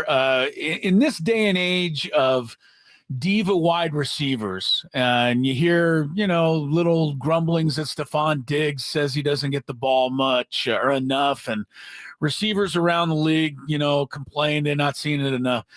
Did you ever go into a huddle and have a wide receiver complain to Phillip Rivers that, man, I'm open. Come on, start throwing me the ball? And if so, how did that conversation go in a huddle? Because you don't have a lot of time to talk it out between plays. I mean, no, actually I didn't. We actually had some wide receivers that I think had a level head on his shoulders. Rest in peace, Vincent Jackson. He grew up in a great family. His father was a military guy, so he was used to working hard and being a team player. Malcolm Floyd, kind of a quiet guy. We just didn't have those divas on the team. And then Phillip was such a good general on the field. He knew how to take control of a huddle if he wasn't yelling back and forth at Nick Hardwick. But other than that, I think there were more bouts between Nick, Dillman, and me, and then Phillip kind of going back and forth than it was the receivers. But, I mean, one thing we know about receivers, man, they're going to be divas. Yeah, no, there's no doubt that has been proven throughout the history of the NFL. Last one from me, Marcus. Why is the NFC South so bad year in and year out? For a long time, they had some good quarterbacks in that division. Now it just seems like, it doesn't really matter who the quarterback is. These teams fight it out at about 500, it seems like, every year. Why is that? I don't know. I think they take a pool to see who could be the worst. You know what I'm saying? Hey, guys, nobody go over 500, and we're just going to fight it out at the end, But, I mean, to be honest, I just think that the quarterback play has just not been there. Besides Tom Brady coming in there at the end with Tampa Bay and, sneaking that Super Bowl off, or Drew Brees kind of going in at the end of his career and getting a Super Bowl with them, I just haven't seen consistent quarterbacks there, in that division. You usually might have one in the division. If you think about it, you got Cam for a while who was there, but then he's gone. Then you got Drew Brees to come in, but then he's gone. Then Tom Brady comes in. But other than that, I just think they're just recycling QBs down there too much to just have a team that can come in and year out and compete. Just be careful when you make fun of anything in the South, though. Don't forget where Marcus McNeill is from. He's going to protect his people down there. Marcus, thanks so much. As always, hope you're having a great holiday season. You didn't have much turkey, I'm assuming. Yeah, some oxtail. I actually just woke up a couple of days ago from my food coma. From his food coma. Hey, thanks again, Marcus. We'll catch up to you next week. Appreciate it. All right, man. Peace out, guys. Tell you what, that would be a challenge to muscle in ahead of Marcus McNeill in the Thanksgiving chow line. You're not dealing with the same Marcus McNeill that you had when he was playing. So, no, but he's still bigger than a house. That's what I'm saying. When he came to the studio a couple of weeks ago, he looks in unbelievable shape, but he still took up the whole doorway. Big man. Yes, he is. Great guy. Great having him on to talk NFL. We have Chris versus the fans coming up. 833-288-0973. Your chance to play a little trivia. Perhaps you can qualify yourself for a trip to Las Vegas, but you have to dial in to play. It's next. Two of the nation's best teams meet with a trip to the college football playoff on the line in the SEC.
Into the 4 o'clock hour we go. Tony Gwynn Jr., Chris Ello, Matt Scravy, getting ourselves set up for Chris versus the fan.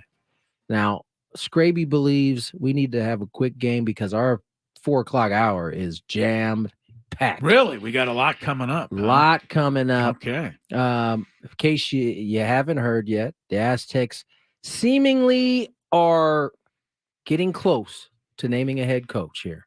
And, it's not a done deal at this point.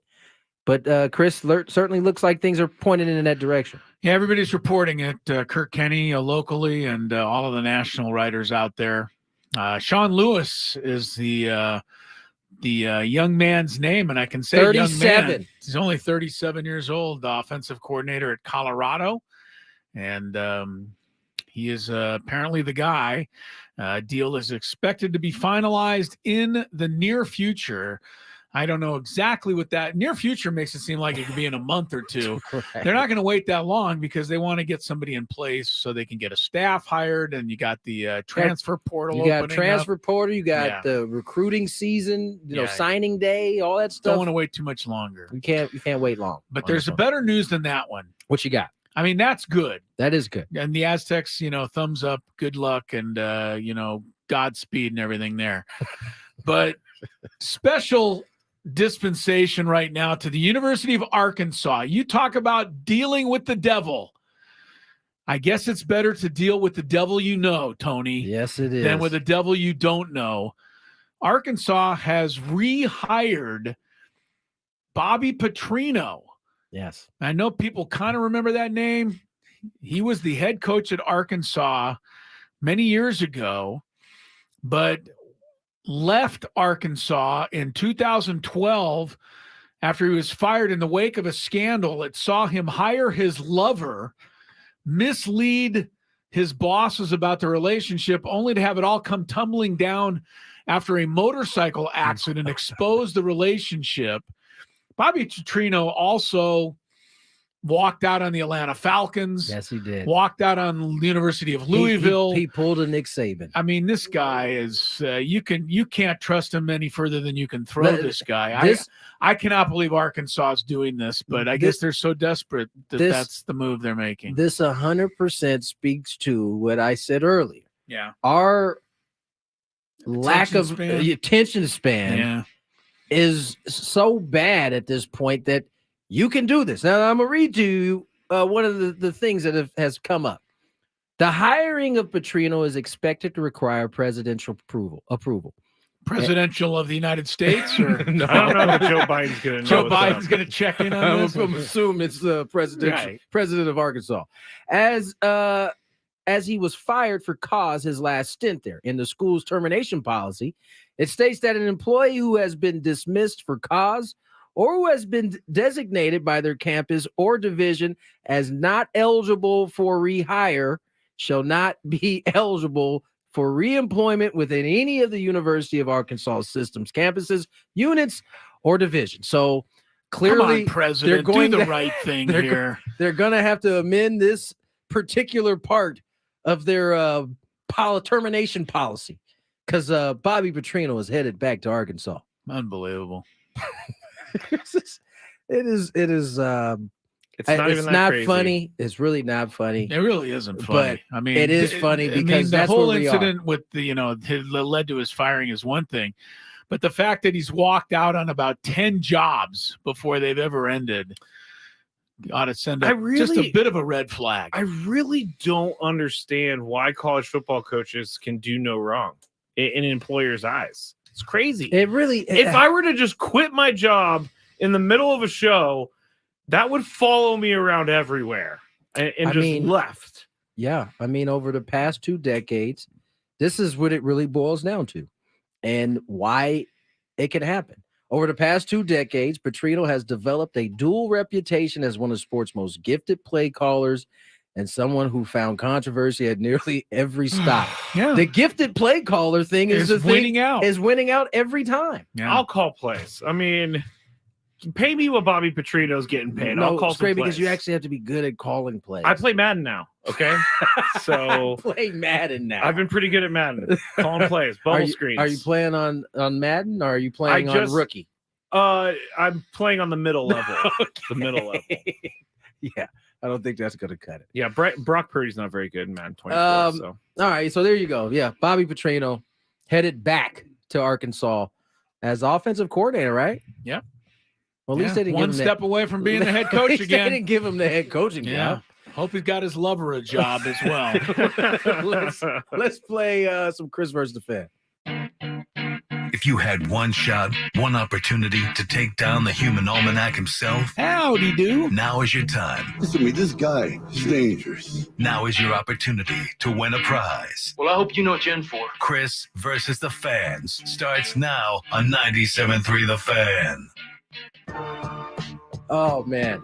Oh, by the way, we'll have your top 4 college football teams here before too long. Oh. Yes, they're doing the countdown. They're 10-9 right now. So you got a little time. 8, Alabama.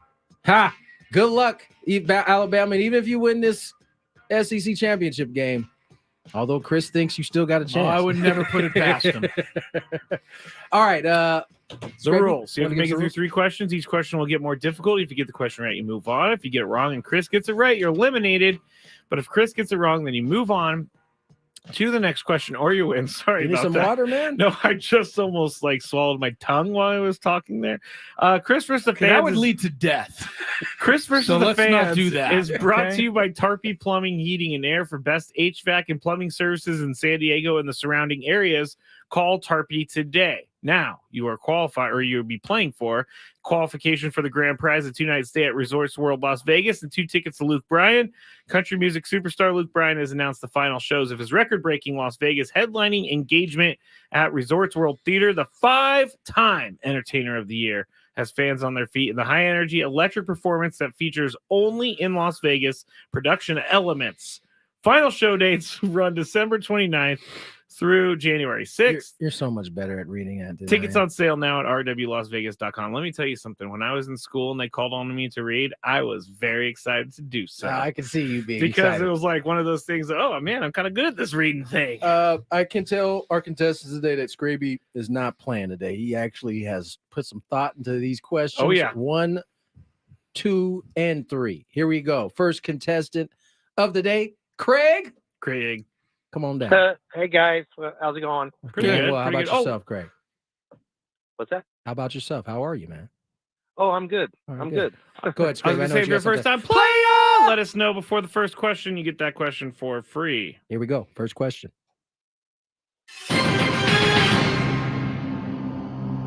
What former Padres broadcaster graduated from Oklahoma State University? Oh.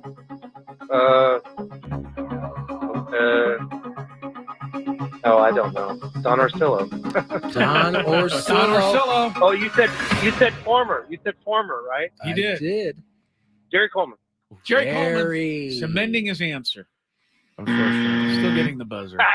Sorry about that. Good try though. Theodore Leitner. Here's a Our concept. guy. Bite me. Hey, I was being nice to you, Ted. I love Ted. Yes, Theodore. And I love that clip, by the way. It's our favorite clip. I think that's one of my all-time. It's one of the ones that has lasted the longest. That one, and when I'm he a used to clown. say, "No, not that." No, when Ted used to say, "I don't give a big frosty crank." All right, let's go to our next contestant, Lucas. Welcome to the show. Hey, what's up, guys? What's up? What's Lucas? going on, Lucas? Here we go. First question. What city are the A's supposedly moving to? That would be Las Vegas. Very good. Las Vegas. Off and rolling. Question number 2. Name the top 3 teams that have played in an NFL game on Thanksgiving Day.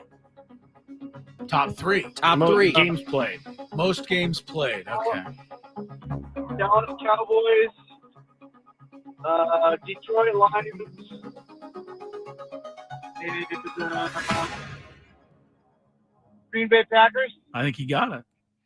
That's what I would have guessed. That's wrong. Stay there. Stay there. It's not the Lucas. Packers? It's not.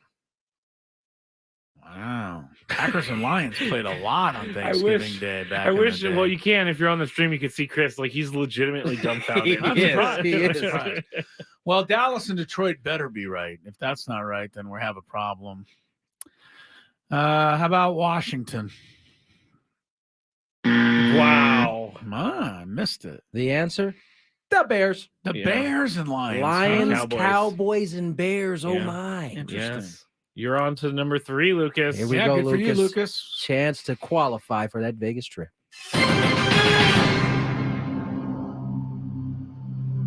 Scraby has actually given me quite a few questions to pick from here. I put 8 in there. Yes, you did. Let's go with this one.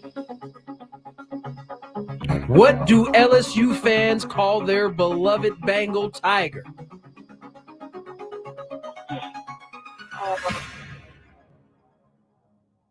Terry the Tiger. Terry the Tiger.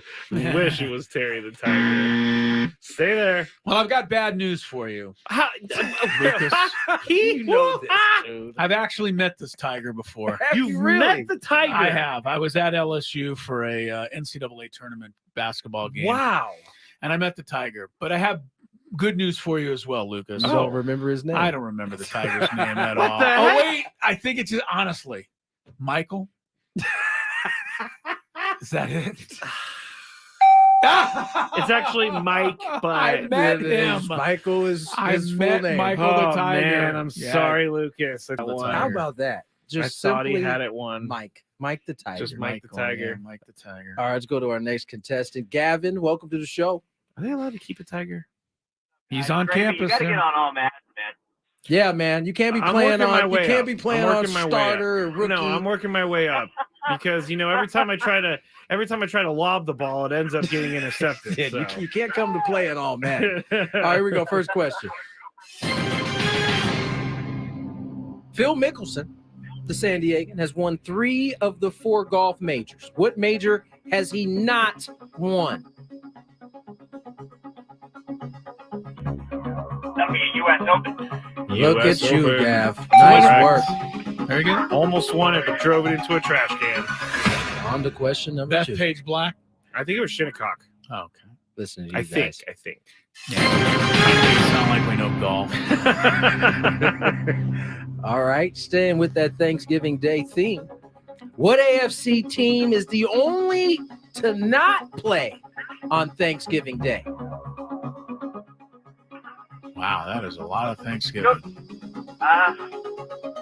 with the Jacksonville Jaguars. Go ahead. Wow. All right. Nice. Way to go. Dang, I didn't think that was going to I didn't happen. think he had no Hey, shot at nicely that. done. All right, here we go. They get no primetime game. No, That's they don't. true. I They wish don't. they would get maybe one over the Bears. But anyway, that's just me. Question. Question number 3. How about this one? The Cowboys have played every Thanksgiving Day since 1966, except for 1975 and 1977. Which team did the NFL replace the Cowboys with for those 2 seasons? This is right up LO's alley. I know. I can see it in his face. He looks like he knows it. Michael the Tiger. Whoa. All right. This is a good one, Scrape. I got to give you credit. Let's go with, I don't know. Go with the Houston Oilers. How about that? The Oilers. Stay there, though. That's bad luck for Gavin. How do you know this? Because the 1977 game, Bob Greasy threw 6 touchdown passes to lead the Dolphins past the chosen team, the St. Louis Cardinals. No way. Got that. I remember that game.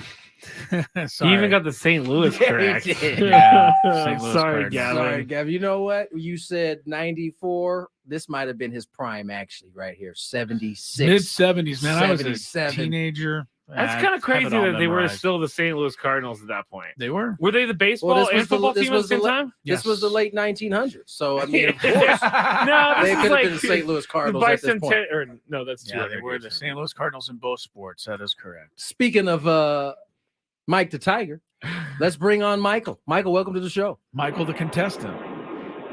Hey, guys. How's it going? Hey, What's Mike. up? Fellow is on one today. Yes, Yeah, he is. I know. I He's- can't believe He's that. proven his Right worth there. today. Here we go. First question. Just today, though. What is the name of the real life dog That is the University of Georgia mascot.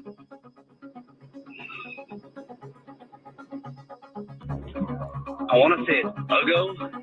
Oh. I'm gonna give it Close enough. Close enough. It's 3 letters long. If you get 2 of the letters right, you're correct. No, he got the major part of it. What? He got the major part of it. The dog's name is 33% of it. The dog's name is Uga. Michael, that's how much Scrappy does not want Chris to witness. No, to he's test it so at all. desperate. All right, good for you, Michael. Take advantage of your The only reason I know that opportunity. is because Uga and Bevo knocked over a woman one time on No, that was TV. classic. And Bevo's a That steer. was funny. Question number 2. Ugo. Which NFL team was given the nickname the Big Blue Wrecking Crew in 1986, the late 1900s? Late 1900s. Man, I wasn't even born yet. I'm just going to go with the powder blue Oilers. Oilers getting a lot of love today. Stay there. The Big Blue Wrecking Crew, I'm sorry to say, was the New York Football Giants. Led by LT. Yeah. All right. I think it's tiebreaker. It's tiebreaker time. You know, you did a great job with these questions. Yeah, today. no, they're all done. Let's do Lawrence Taylor as our player. All right, Rich. Wait, hold on. Let Oh. me get his thing first. How many lines of cocaine did he Oh my snort in gosh. his career? How many years did he play, Chris? Chris, we can't possibly have a real guess for that. Whatever you say, I'm going to say over. Yes. 2000. Over. Yeah. Which Poor leads me Lawrence. to my next point, kids. Don't smoke crack. Don't smoke crack. Okay, All right. here we go, Rich. Rich, are you familiar with the tiebreaker? Rich? No, I am not. Can you read No problem. Have No at it, problem. Mr. Let me Scrappy. butcher this. Yeah, he will. So I'm going to ask Chris a question. He's going to give me a number answer. You're going to guess whether the actual answer is higher or lower than what Chris guessed, okay? That's easy. Yeah. Mhm. So, Chris, how many sacks did Lawrence Taylor have in his career? How many years? From 81 to 93. So Chris 12. might know this number exactly. No, I don't. But maybe he's had pretty close to 10 sacks a year. I'll say 125. 125. Rich, is the actual answer higher or lower? He was pretty good, man. I think he had more than that. More More, than he that, you says. say, and you are correct. All right. We're gonna Stay win. there, Rich. He had 142 sacks in his Oh, career. close. For sure. Very good. I missed out on getting to see like the good Lawrence Taylor days. Yeah, he was pretty good. He was a savage. He was a like maniac. I think if he played like he had the athleticism of the guys to today. play in and the this league. strength and the athleticism of the guys today. He probably would have 25 collected. years ago or He 30 would be years ago. broke just on fines alone, though. Oh, right. Yeah. Yes, Well, he would. I mean, would be- basically took Joe Theismann's leg and snapped it like a wishbone. It wasn't a pretty sight. All right. All right, we got to get to break. Nice job, Rich. We will return with more Gwynn and Chris. From the 97.3 The Fan Traffic Center, here's Kelly Dow.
deserve it. Smile. You're on Cricket.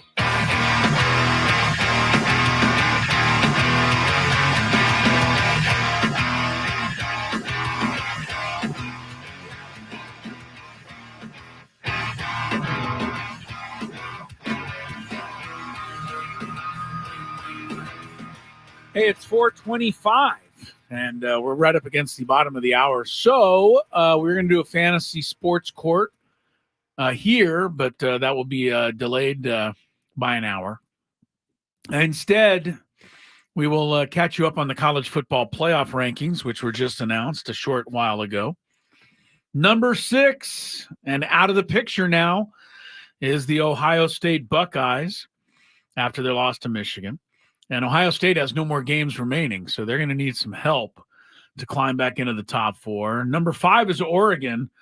They need no help at all. All they have to do is beat Washington this weekend. Just in the Pac-12, win, baby. And they're going to get in.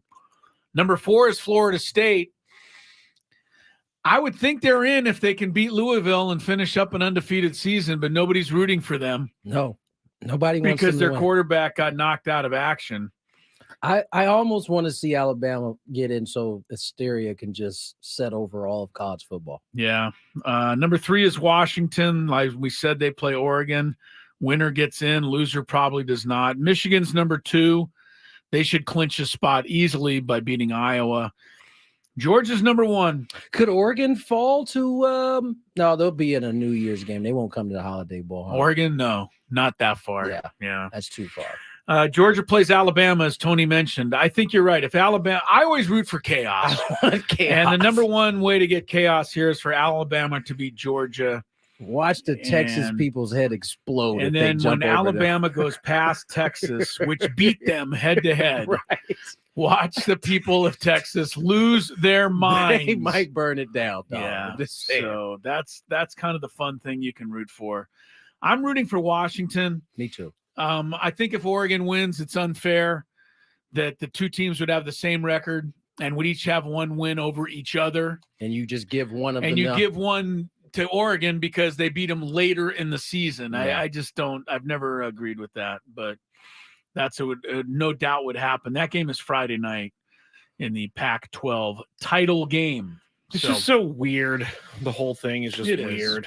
It's it's what makes the sport, I think, lousy. I think a lot of people like it because it creates controversy, but it creates controversy because the system is so messed up. This is not because it's interesting controversy. But this is why you have to get rid of, the 4 playoff system anyway, ultimately, because every year there's certainly teams that are going to be left out because there's only 4 going to the playoffs anyway. Yeah. And so when is it supposed to go to 12? I think next year. Next year, I think 12? this is it for the 4. I think it's this 12, is it for right? the 4. Yeah, like 12 8. next year. No, Yeah. 12. Wow. Yeah, they're going to include, they say they're going to include 1 member of one of the smaller conferences. Yeah. They're going to let somebody like Tulane or Boise State in there. What about James Madison? Boys. You know how I know James that Madison might be eligible by next you year. know how I know that's in jeopardy already? What's my man's name? The bald-headed dude who covers this SEC. Tannenbaum. Man, I don't like that guy. Paul Feinbaum. Feinbaum. Yeah. By the way, Scrape, under F, file his name away in the book. Wow. I can see Okay. that. He is so annoying and aloof. It is just beyond me. He says Paul Feinbaum calls the CF college football playoff without the SEC patently absurd should they not get it. Now, Georgia loses. There's this chance that they fall out and Alabama wouldn't doesn't jump get in. And that is another way. That would be wonderful. All hell will break loose. Yeah, that would be And wonderful. that would be the quickest way to get that little rule you said with the inviting 1 small team in for the 12. To get That it would out. vanish immediately. Yeah, because it would be pretty crazy if no SEC team was represented in the college football playoff. The SEC. Oh is God! so Can't Alabama win like 3-0 and both teams just look terrible, and so they take them both out? That would be great. It would take a leap of faith from that committee that I don't think they're willing to go. I don't think they're willing to go there either. Georgia's can only fall to 4. But if Alabama wins the SEC title, they're going to want to be in. Texas has got to be in over Alabama because they beat them. but you watch. You watch, Texas people. All right, we got a Big Five coming up. All the other stuff going on a busy Sports Tuesday. Scraby breaks it down. We will comment next on Gwynn and Chris. The biggest fan contest is back. Visit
4:36 on the clock. Tony Gwynn Jr., Chris Ello, Matt Scraby. Big Five coming your way.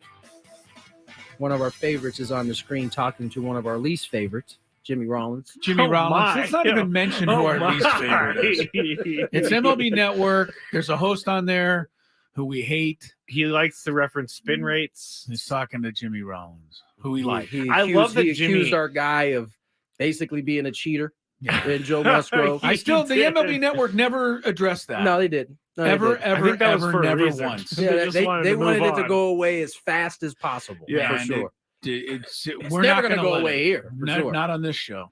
I love that he's Jimmy Rollins is sitting in a golf cart now. I wonder, where is he playing? Because if I'm behind him in a group, I'm like, who's this guy doing an interview on his phone while I'm trying to play Maybe golf he hasn't over teed here? off yet. Maybe it's no, I'm before thinking his he's at a round. private club. He looks like he's pulled off somewhere. I mean, Or maybe he's at the driving range or something. He's not on the course for sure.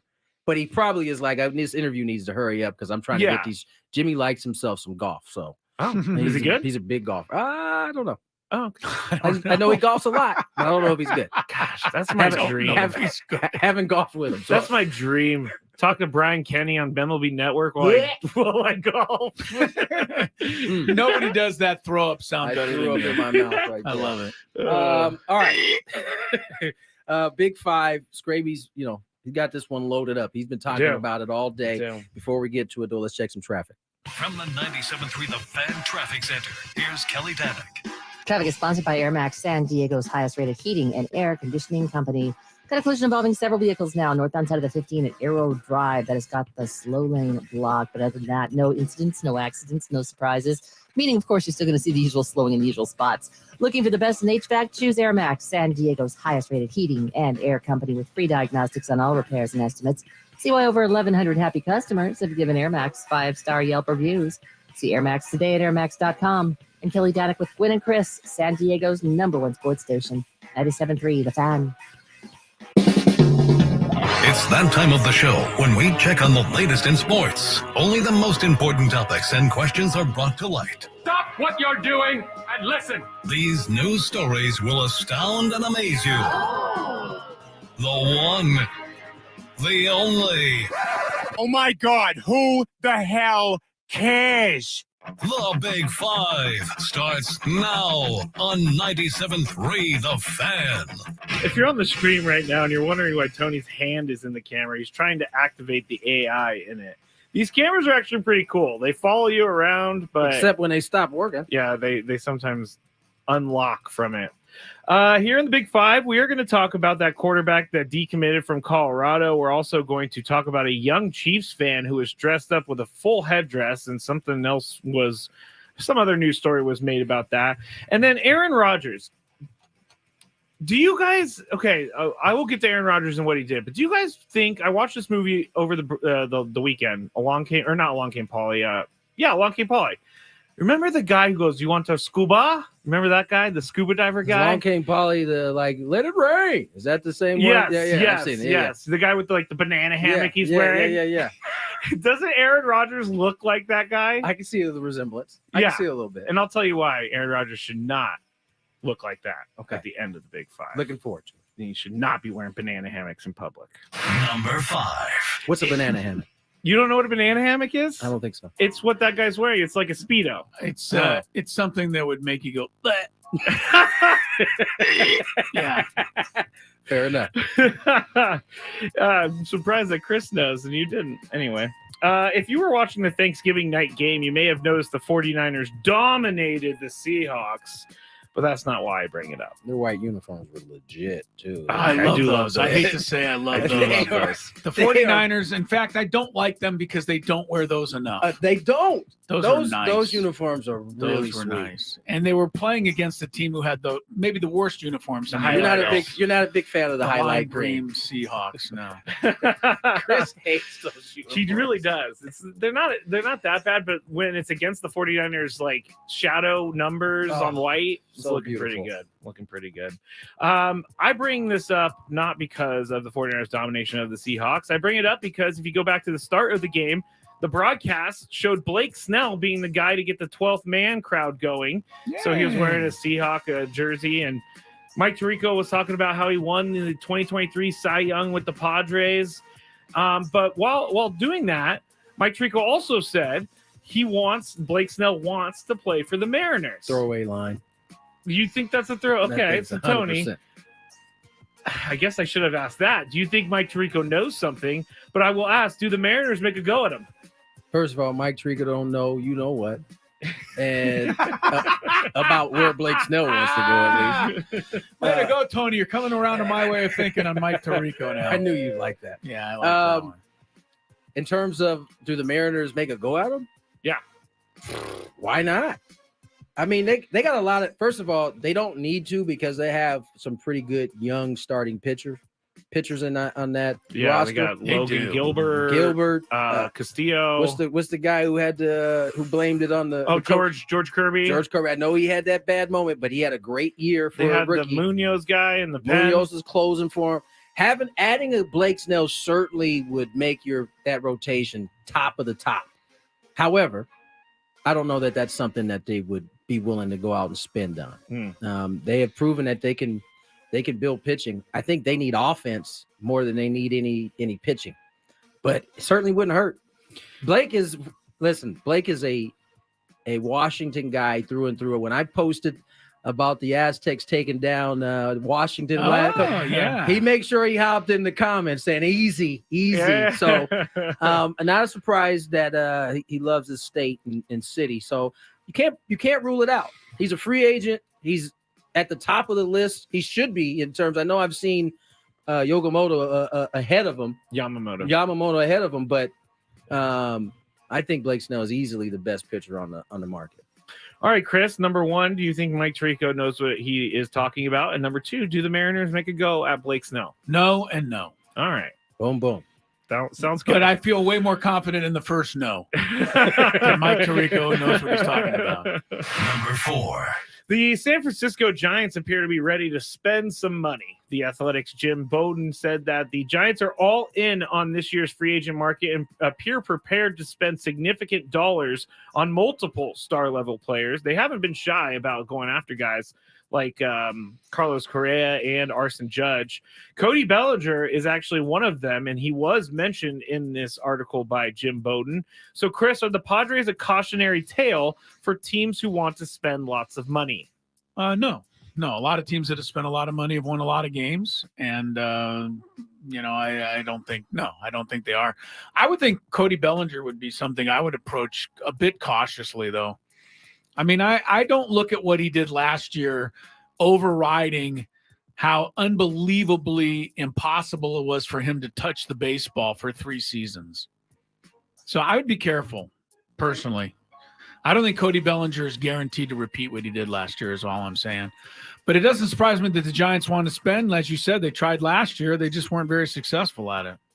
What do you think, Tony? Are the Padres a cautionary tale for teams who want to spend lots of money? No. I mean, there's risk in spending money no matter what team you are. I don't know if it's a cautionary tale because, as Chris said, there's a lot of teams that spent money and had success. Phillies being one of them. I just think ultimately what scares me is that the Giants are actually in the market to spend some money. And now, in one way, it doesn't scare you because they've been in the market really the last 4 off seasons and it hasn't worked out any off season. But eventually, you have to think they're going to get it right. And it only makes the division that much tougher. That's my concern. Forget the cautionary tale part. It's just that the division seems to be getting better and it making it there indeed harder to not only win the division, right, but get enough wins within it in order to get where you want to go. The Rockies added the former Padre Cal Quantrill. I mean, look out. Here they come. With the exception of the Rockies. Here they come. He's stuck. By the way, another guy we like is talking to the guy we hate on MLB Network now. John Heyman. I don't know what Heyman's all on. These guys we like talking to this guy that is Brian Kenny. Ain't worth nothing. They knew. Matt on the stream says only Bama fans like Paul Feinbaum. So, Chris, you were right there. I have friends there. Yes, you have friends there. Yeah, he is so one-sided. So it is one-sided. He said it is I'm just gonna. I just want to. I would like to send him I'd like to send him the score of the San Diego State Alabama basketball game from last year, just to remind him what's up. You know, I think that would actually hurt him deeply. It probably hurt him to watch it. Too bad. All right, so I just reposted this on X at Matt Scraby, but a big old controversy has started to make its rounds on social media, and it surrounds a young Chiefs fan who was at the game on Sunday between the Chiefs and the Raiders, and he was dressed up with a full Chief headdress and painted face and all of that. He looked actually pretty legit for putting together this costume. But the controversy out there was started by Deadspin. You could find that elsewhere, but some of the comments I saw in that thread were here. Let me say the kid with the headdress on, the Deadspin posted that he was wearing blackface.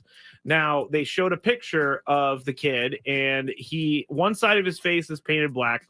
The other side of his face is painted red. That's not the controversy. I just wanted to acknowledge that we know that. The controversy is, why do Chiefs fans, Tony, get a pass when doing the tomahawk chopper wearing a full Chief costume?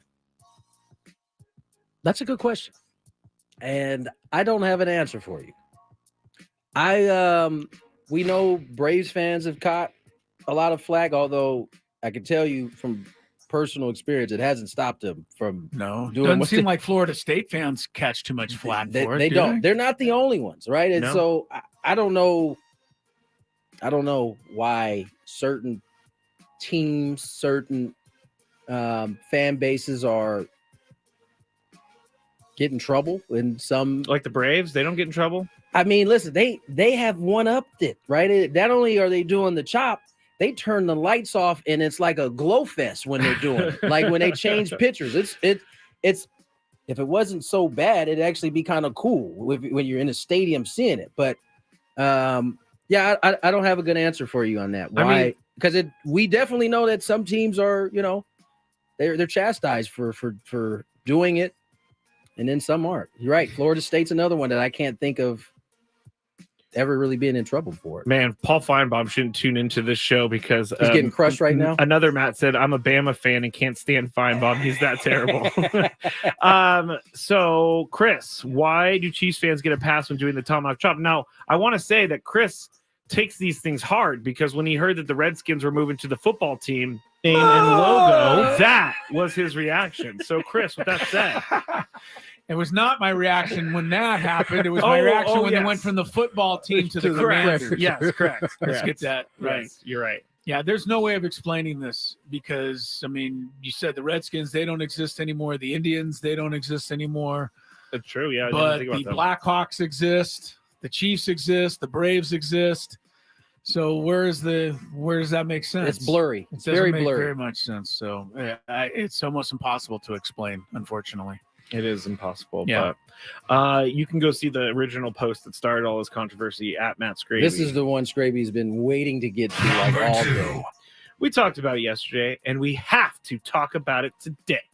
Class of 2024 quarterback Danny O'Neal. We talked about him a little bit earlier. He has decommitted from Colorado after being a commit since March. He's one of the best quarterback prospects in the country. He was an Elite 11 finalist, which is a competition for high school quarterbacks. So, Chris, with this news, Colorado loses their 2025 and 2024 quarterback in back-to-back days. Why do you think this is happening? Well, I hope the one guy's decommitting because he really wants to go to San Diego State, and it has nothing to do with this guy, Colorado. Danny O'Neal. Yeah, I hope that's why. Oh, I guess you want us to say that because they've all found out that Dion just is not a real guy. They've seen through the act that is Deion Sanders, and they want out. It's a fugazi, they said. No, I know why he said why he left, so I'm keeping that a secret, but you don't need to keep a secret. Just read it. You can read it. Yeah. He basically said that there was just too much craziness going on. There was no stability within the program. There was players leaving, and that's what he said was. I don't know. I think a lot of kids, and I don't know where we're about to go. Yeah, I don't know the answer totally, but I think a lot of kids come certain places and expect something to be handed to them, find out they have to compete for it, don't like that challenge. I don't really know the answer, but everybody's situation is different. I think to make the leap that it's all on Dion is probably a little. I know you want that really bad. Yeah, I know you want me to go there, but I'm not quite going to go there. Here's what he said. in a longer quote. I'll just say, and I'm not trying to do this to Barry Dion. Yes, I you love are. Dion. No, You do love not. him. No, you don't. You do not. I love Dion, the San Francisco 49er. You liked him He for hasn't 1 been a year, San and Francisco now you've 49er hated for him ever 1 since. year, 1994. But It was the greatest year of my life, 1994. This is what Danny O'Neill said Monday in an interview with the Indy Star newspaper. I'll just say that I don't know much of it is public knowledge, but there are some things going on behind the scenes with the possibility of coaching changes and instability across the board. I don't want to go into a program and lose a head coach or a coordinator. Well, where's the head coach going? There's nowhere. The coordinator is clearly headed to San Diego State. He is. He knew that already. So, I'll say that I think in today's day and age, this is the norm for soon-to-be college athletes. I mean, you can go down the top 25 programs and find 2 or 3 guys that have decommitted, and they may have switched to another top 25 team, but that is the world in which we live in. I know, from a personal standpoint, I try to teach my girls to, fight through whatever adversity is there. Yes, a lot of people run from it as soon as Don't it happens. run, because you know what? When you're willing to put the work in and you are able to overcome it, that is a life lesson that you can take with you for the rest of your life. But I just don't think everybody's wired like that. They want it now, and if it's not set up exactly the way they want to, more often than not, kids will depart and head a different direction. Okay, how do kids know now that they're not good enough? Because if they go to a program, the program kind of puts them as third string. They leave, they go to another program that wants them to start. They start playing terrible. Like, how do you know now that a lot you of are the not reason good for enough? all of this is because the rules now allow you to jump around as much as you want. That's part of the answer as well, Scrape. Yeah, that's true.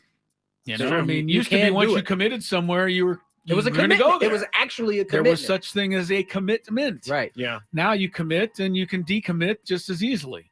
Yeah. All right. So because they allow it to happen is one of the reasons why, I think. Yeah. Number 1.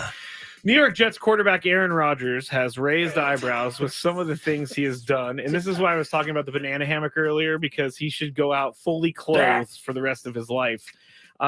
He said some things. Actually, let me start this over. He raised eyebrows with some of the things he has done and the statements he has made in the past about his personal feelings on certain health-related topics. Russell Okung, former NFL player, tweeted this the other day, and Aaron Rodgers liked the tweet. He said, quote, "My 4-year-old stopped me and asked why other people use sunscreen. I looked at him seriously and responded, corporations push propaganda machines to make the masses believe the sun is bad for them. We have a different view. Now let's go." End quote. That was the tweet from Russell Okung. So, Tony, Aaron Rodgers is co-signing on this. Do you believe in sunscreen? Should I reveal what our conversation was before? Listen, I believe in sunscreen. I don't necessarily use it as much as others. Never been sunburned. What? Yeah. Oh, I've been sunburned to the point where I couldn't move for like a day. Yeah, never had that feeling. And I've spent most of my life in the sun. Yeah, like literally. It's like some of the hottest places on the planet. Now I'm covered, so mostly, but I believe in it. I believe that you can't have too much sun. I believe sun is definitely vital, right? Do you believe that corporations push propaganda machines to make the masses believe the sun is bad for them? That is just that's too much thought. It's a maze of thought right it's there. Too much thought. Chris, what do you think? It's amazing how people are dying of melanoma all the time, and people are joke. trying to push this notion that the sun is somehow bad for you. Yes, it's bad for you. I believe there's pretty much proof of that. I had a little piece taken out of my back a few years ago. So, well, all right. I think that was not appropriate. Okay, all right. There. All right. But it's all clear. It's all clear. So it's all clear. All right. Yeah, it's dangerous. So wear sunscreen. I mean, this Don't listen to these idiots. this is along those lines of people all of a sudden not getting like the polio vax. Like it's now all of a sudden you got that popping up. Like, I don't know. These conspiracy theories, man. This is right up your alley. His 4-year-old, corporations push propaganda machines. Like, he's a little too young for that. In my opinion. Hey, don't tell Recap Russell how to next parent. 2 NFC playoff hopefuls clash on Thursday Night Football.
last year. Brent Rooker got some at bats. Eggy Rosario. I said E-Guy. That needs to be a promo as well. It's time to get you up to speed on all things sports. Yes! With plenty of nonsense in between. Oh, look! Here comes our fearless producer! Gwynn and Chris starts right now on 97.3 The Fan. It is time. I didn't know if Tony was going to talk. You got it, dog. Go ahead. Excuse me. It is time for the name of today's biggest fan. Today's biggest fan is Isaac Banuelos of San Diego. Isaac Banuelos of San Diego. Give us a call, 833-288-0973 within the next 10 minutes to register for our grand prize of 20 tickets to a 2024 Padres game in the Odyssey Suite to watch a Padres game with your friends and all of the fans' hosts. If you want a chance to have your name called to register for our grand prize, visit 973thefansd.com/biggest fan today. The Biggest Fan Contest is presented by the San Diego Seals. Tickets are on sale now at sealslax.com. Isaac Banuelos of San Diego, 833-288-0973. Your 10 minutes starts right now. That was perfect timing. Nice. That was not designed. You might have to do that more often there, buddy. That was great. So all right, Isaac, you guys, I'm looking out for you. You guys are into the happy hour. Things normally get a little weird sideways here, but with Chris Ello out, we hope to keep this thing on the train tracks. Let's try. We'll try our best. Chris Ello had to head out. The women's Aztecs basketball team tipping off here in about 2 hours. So he's headed to Viejas Arena to get himself ready. Playing the Tritons of UCSD. Yeah, Tritons of UCSD. I'm not sure how good they are. I know the Aztecs women's team has been on a nice little roll here lately after a little bit of a rocky start. Yeah. Playing some pretty good basketball. We'll see what happens tonight. We'll have that for you tomorrow. Now, some interesting news came across. Mark Cuban. Yes, the Mark Cuban, Shark Tank, owner of the Mavs. Well, I don't know if you can still consider him the majority owner of the Mavs. Apparently, yes, this has come as somewhat of a shocker. He is selling a huge portion, a majority, and it's in advanced discussions to the how do you pronounce this? Is it I believe Adelson? it's Adelson, yeah. Adelson family, who is they have a bunch of stock in the Las Vegas Sands Corp. They're going to take stock out of that, $2 billion worth of stock. Wow. To purchase this majority stake in the Dallas Mavericks. Now, Mark Cuban, according to the story on ESPN, would remain governor of the franchise and in control of all basketball decisions, according to sources. Now, that also means he could be fired, right? Because I guess so. He's not the majority owner, at least from the basketball operations portion. Yeah. Now, we don't know what the Is he the GM? I don't think I don't think he's the GM, because that's what when I read Cuban keeps share in the team and full control of basketball operations. I'm wondering if basketball operations. He's the head of basketball ops, apparently, and the owner. This doesn't make any sense to me, but for a $3.5 billion valuation of your franchise, I might sell part of it too, if I could get $3.5 billion out of it. Yeah, man, this is I mean, Mark the Sands Cuban, Group, led by casino magnate Sheldon Adelson, Adelson's widow, Miriam, and her son-in-law and company president Patrick Dumont have previously had discussions with Cuban about building a casino. Oh, I see where this is going. Okay, here we go. Has previously had discussions with Cuban about building a casino entertainment district in Dallas that would include a new arena for the Mavericks. Those plans would require gambling to become legal in Texas, for which Cuban has lobbied state politicians. Cuban has owned the Mavericks since 2000. Cuban, by the way, Mark Cuban is like, he revolutionized being an owner in all of sports. He made it cool to be a good owner. I was listening to him on All the Smoke with Matt Barnes and Steven Jackson. He was saying, at first for him, it was about pissing off the other owners, because he said the teams would roll in and he'd have like lobster and he'd have all kinds of things in their locker room, knowing that the players would then go back to their said owner. Brilliant. And, it would really tick off the billionaire. Or want to come play for the Mavs. Right. Either or. He revolutionized the locker room. I mean, you're talking about having video games in your that started with Mark Cuban. Now, obviously, video games aren't kind of the same thing as what they used to be, but that was a big attraction for a long time. And now all the teams have kind of had to play catch up with Mark Cuban, but sounds like, I don't know if this could, Mark Cuban is a billionaire for a reason. Yes. He's a smart man. Yeah, he knows when to let go. Reading that last portion, new arena, gambling, where we know this is headed, seems like there's an end game for him in making this move here. I have read a lot about Mark Cuban running for office, whether it's president or whether it's governor of Texas. I know, and that would help the passing of legislation for sports betting if he became governor. the other thing, he's really in tune. They were asking him about the next TV deal for the NBA, and he wasn't totally sold on it, right? Because the way Mark Cuban sees it, and I think really the way we see sports going in general, is the streaming. Right now, cable needs live sports. It's really the last thing that is keeping them ahead of everything else.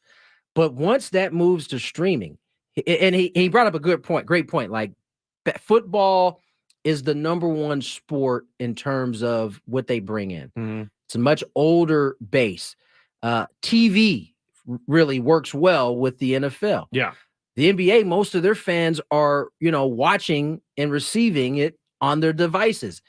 And so the next collective bargaining, but the next TV deal, he thinks they're going to have to figure out a way into the streaming area, because he feels like with the NBA's fan base, that's the way they're going to reach their audience. How do they capitalize on it? You sent me something last week as well, and Jordy was nice enough to remind us. Nico Harrison is the GM of the Mavs. Thank you, Jordy. But you sent me something last week about how the NBA is destroying NFL on social media. But that makes sense to me. If the NBA kind of gets it in this regard, where they flood social media with highlights, with interviews, with player stuff, and you're always constantly getting new stuff. That's why they have a younger fan base, is because 100%. that's what they're marketing. It doesn't work in the NFL like that. Because a run that happened on like sometimes I'll see an ad for the NFL. It'll be like a run from a month ago. Right. And that doesn't make sense to me. Because I'm not looking for something a month ago. You hear our partner, he won't even go to Prime to watch the game. So, I mean, and that, if we're being honest, is really where the crux of the NFL fan base is. It's in that age range right there. They're not really digging streaming at this point. But that's interesting, because it's easier to stream. It's way easier to stream. It's easier for those of us who came up using computers the way we have. If we're talking about kids born in the last 25 years, they know how to stream. All NBA. That's where the NBA is targeting their audience. At least that's the plan. We'll see how that's it goes. That's why the pro sports are so different, because all the NBA games, I mean, you have some ESPN games, you have some national games on the weekend, but most of those games are on local network, while the NFL is on Fox, on CBS. It just takes over the stations for Sundays. It has to. It has to for the cable. But that's why they sit down and they could charge so much for commercials, because everybody is plastered to their TV all day. Yeah, and it's interesting because baseball is going to have to deal with the same thing, right? I mean, we already saw it with Bally's, right? The collapse of Bally's and really local baseball, regional baseball, I should say. They're going to have to figure out this. They're in the process of trying to figure out the same thing and how this is all going to work with streaming services. Baseball is so much more regional than all of the other sports. Yet it's struggling in at least some of the markets are struggling from that standpoint. It's gonna these next 5 to 10 years in terms of what we're consuming and how we're consuming sports. I think it's gonna change in a big way. I agree. I mean, I already watched most of, like, not most, but I watch a lot of NFL on my phone. I watch if there's a close college game, I'll pop on my phone and go find it. But if Mark Cuban, if it's good enough for him, I'm going to follow him into wherever he's going. If the NBA is smart, and they are, Adam Silver especially, if they're smart, they will follow Mark Cuban's lead on this. Oh, yeah. Because he's probably one of the younger owners that they have. Yeah. He's been owning since 2000. I mean, remember Mark Cuban used to show up with the cutoff shirts and sit in the stands. I mean, this is a guy who's had this team for quite a time. And just my antennas are up because he sold such a big portion of this ball club. Yeah, what money is he going to get? There's got to be some type of end game, and so we'll kind of sit back and see how that goes. If you also missed the news, the Aztecs have a head coach, Scrape. They do have a new head coach. Why am I blanking on his name right now? Sean Lewis. Thank you. The offensive coordinator from Colorado. He left Dion's team, just like two other quarterbacks left Dion's team as well. He's reportedly, I don't even know if it's reportedly anymore. I think it's pretty much a done deal that Sean Lewis is coming to San Diego. Still reportedly. We haven't. Okay. It hasn't been. Reportedly. Yeah.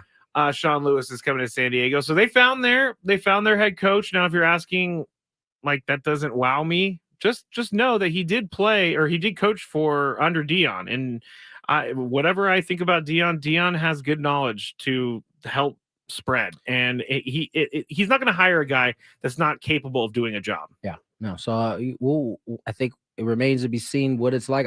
I for one, kind of excited about the hire. I think it may not be the big flashy name that we've been talking about over the last week. Cliff Kingsbury's, John Gruden's. But it is a definite change in terms of what Aztecs have gone defensive. Yeah.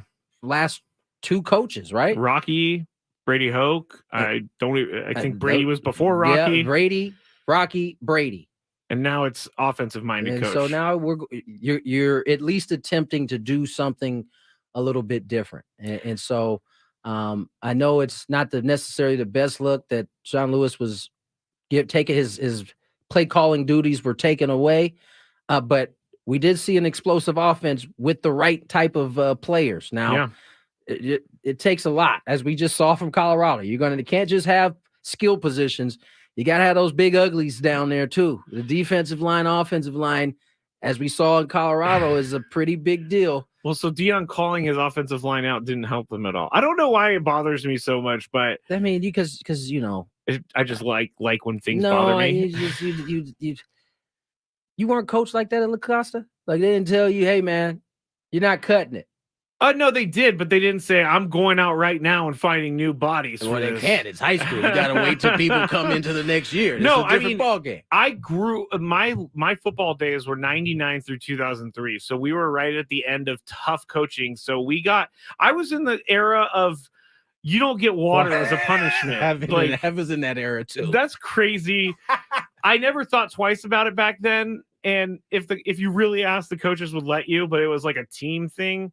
And so, yeah, I did have some hard coaches. I did have coaches. You act like you had no hard coaching. I would have thought you were born in like the late 2000s, honestly, the way you act. No. My football head coach was Darren Brown. He was the guy. He wasn't easy. He was tough. Yeah, no, I can't think of any football coaches in 99, 2000 that were like fun-loving coaches. No, they just wanted to ruin your life and make you a good football player at the same time.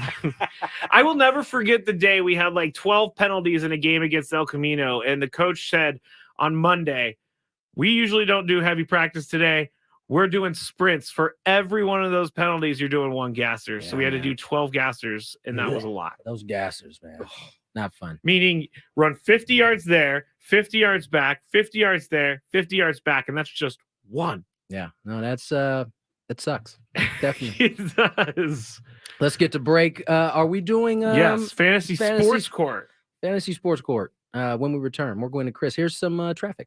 From the 97.3 The Fan Traffic Center, here's Kelly Danick. A few things might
Gravy was DM'd mid-game yesterday, and this inspired this fantasy sports court. A listener of ours was quite perturbed. I don't know exactly what he was perturbed about. I was just alerted that he was on fire, and that is what has caused this fantasy sports court. Now, normally there are 3 judges, I guess. There's going to be 2. Yep. So I don't know what we're going to do if we split the verdict on this one. Are we just going to do 1 judge then?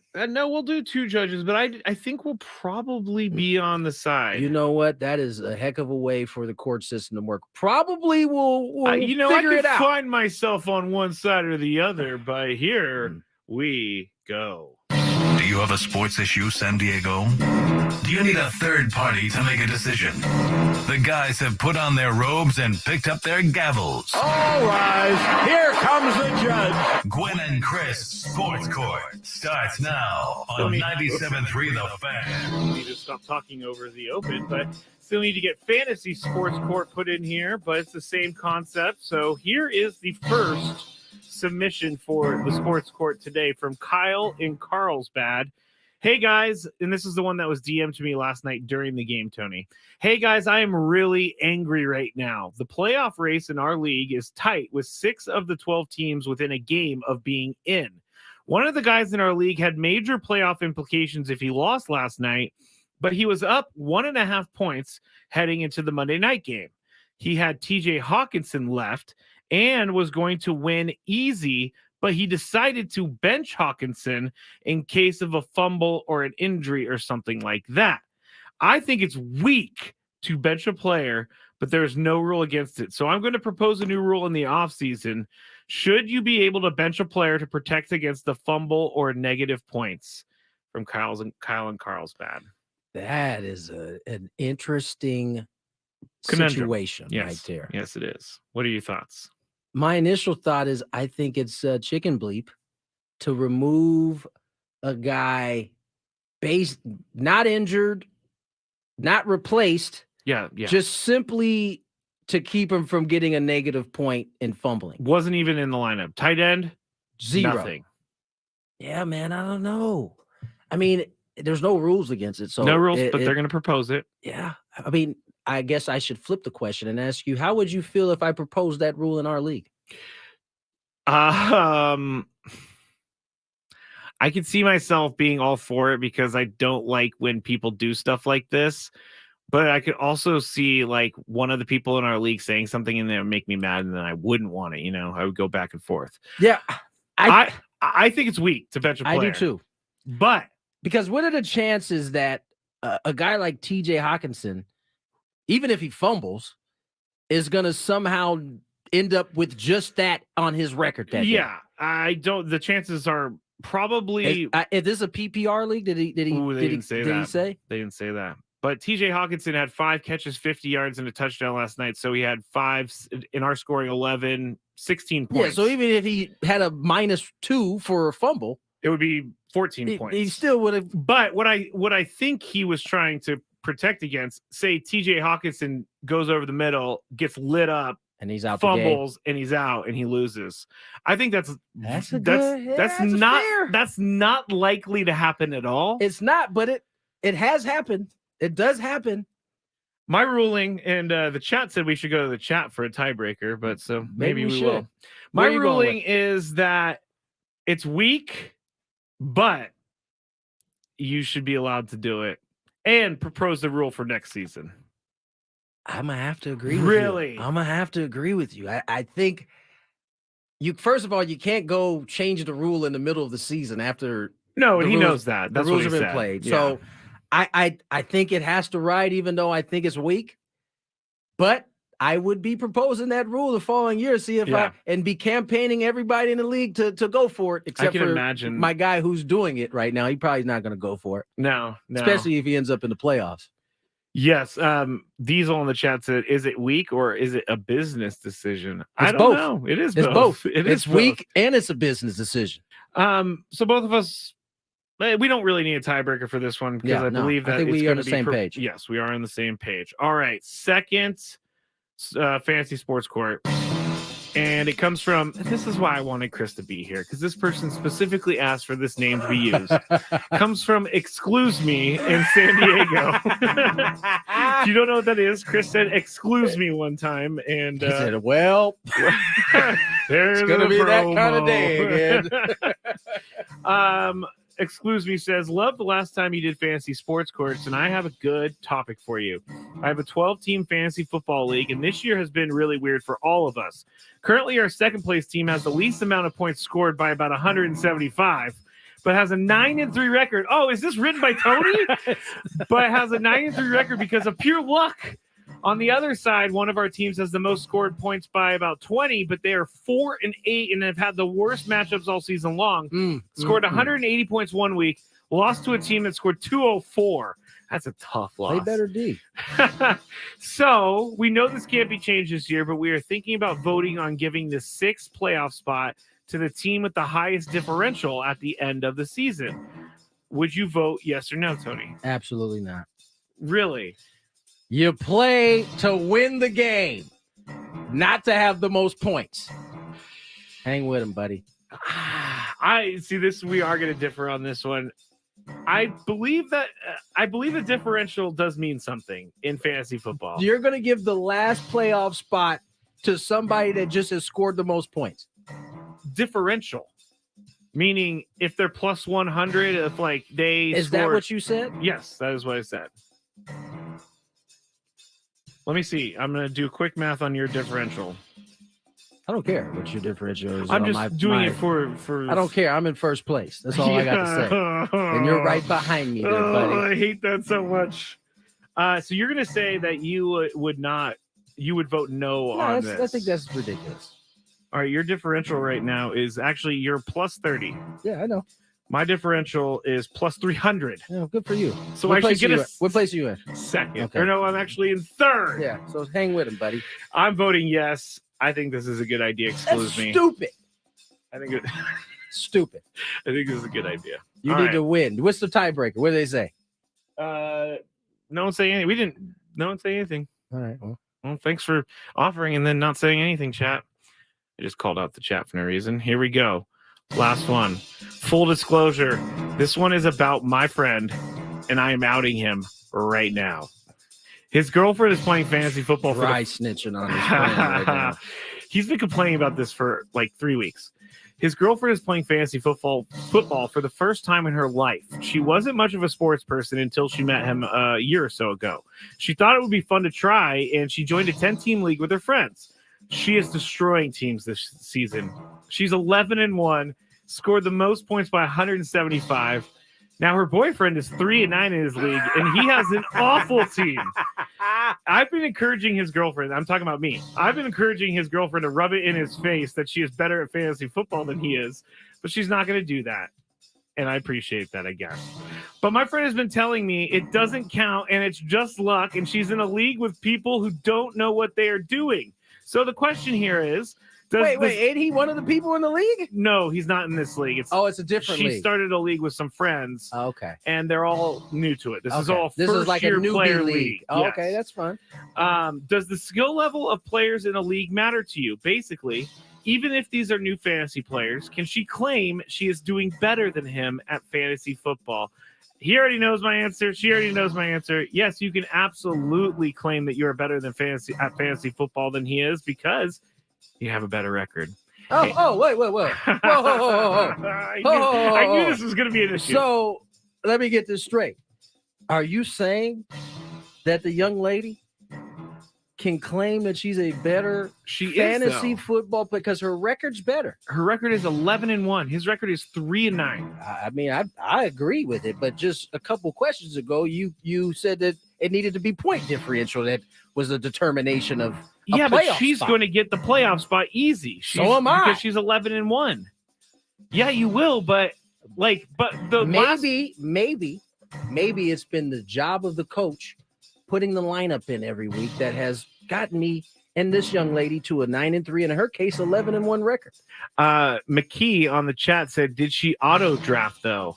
The answer is no, she did not. She chose. This is legit. This she chose. Get this. She chose on their pictures. I'm not kidding. Like she did some studying. She looked at the rankings of players And then went with the became picture. familiar. And then if she was stuck, she would look at their pictures and see who was either more attractive or looked nice or looked mean and pick that person. Good for her. 11-1. Good for 11-1. So you good thing you don't have Scraby in your league. He'd be trying to boycott you out of there somehow. I think this would change if this wasn't my friend, but it is my friend, and I'm tired of him calling out his girlfriend for having A better beginner's chance. luck. So that's it. I guess for birds of a feather flock together. Yes. Diesel also said that on the second one, would you vote yes or no on the point differential going for sixth playoff spot? He said he's voting with you, so you said no. There's a tiebreaker. So right there we go. There There we we go. win. That was Sports Court for today. More Sports Court maybe next week when Mr. Excludes Me is here. Matt Snyder joined us earlier. CBSSports.com. If you missed it, you get a chance to hear it when we return. Ben and Woods on the Fan. Talking to Padres senior vice president, brother of Peter, Tom Seidler. Sheila and the girls listened to your show in the aftermath of Peter's passing, and it was a good part of the healing process for them. You guys and the other shows on 97.3 really handled it well. Peter would not want it to be all somber and grief. He would want it to be a celebration and good stories, and I think you found the right balance and really helped the family out, so thank you. Listen to Ben and Woods weekdays from 6 to 10 on 97.3 The Fan. This is Hack Gelb with an Odyssey Sports Minute. Before the season, the Bengals and Bills had Super Bowl aspirations. All hope went out the window for Cincinnati when they lost Joe Burrow for the season. As for the Bills, they've been the most disappointing team in the NFL at 6-6. They only have 5 games remaining and probably need to go 4-1 to make the playoffs. Over those 5 games, Buffalo plays the Chiefs, Cowboys, Chargers, Pats, and Dolphins. I don't trust them to go 4-1.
Matt Snyder here shortly. Scraby kind of, he was in his element that last segment. He got to really get into a few of the things that he is often complaining about in our fantasy football league. This year, it's been the fact that my team hasn't scored the most points. I think I'm somewhere in the middle of the pack. I actually know why it bothers me more. Why does your it bother team? you? Why? Because I literally started the year 1-3. I know, but you had a professional baseball career, and that's not fair. You already got to use up. You already got to lose. You already got to use up cool things in your life. So why do you have to be good at fantasy too? Well, I think I just like sports. I thought you loved sports. I love sports. That's what I meant. I love sports. And so that makes me kind of good at these type of things. Whereas yourself, you like it, and that's great. I love it. You like I love it. fantasy football. No, you love the 49ers. I love the 49ers. You like everything else that has to do with sports. I like off the field stuff. Like if you had a choice on a Saturday night. Oh gosh. To watch, I don't know, whatever the college game of the night. College game of the night. Or some murder mystery or horror flick. Oh gosh. You're not even thinking about whatever football game. I would even say, the Niners might be the one thing that you would forego. I would not watch. But it's the only thing though that you would do that for. Anything else, you're doing the other thing that's not sports related. I will say over the weekend, there was a bunch of college football, ton of sports on over the weekend. There was games on Thursday, Friday, Saturday, Sunday. I ended up putting on this movie called The Berlin Syndrome. There you go. On Saturday night. That, ladies and gentlemen, explains Scraby and his lack of success in fantasy sports in general. No, that has nothing to do with fantasy sports in general. Every once in a while, he get lucky. Like he did. Fantasy baseball. Championship. Thank you. Thank you. Again. Champ is here. Occasionally, a squirrel gets whatever a squirrel eats. All right. Squirrel gets whatever a squirrel eats, everybody. Let's get to Matt Snyder before we do. Here's some traffic. From the 97.3 The Fan Traffic Center, here's Kelly Danick.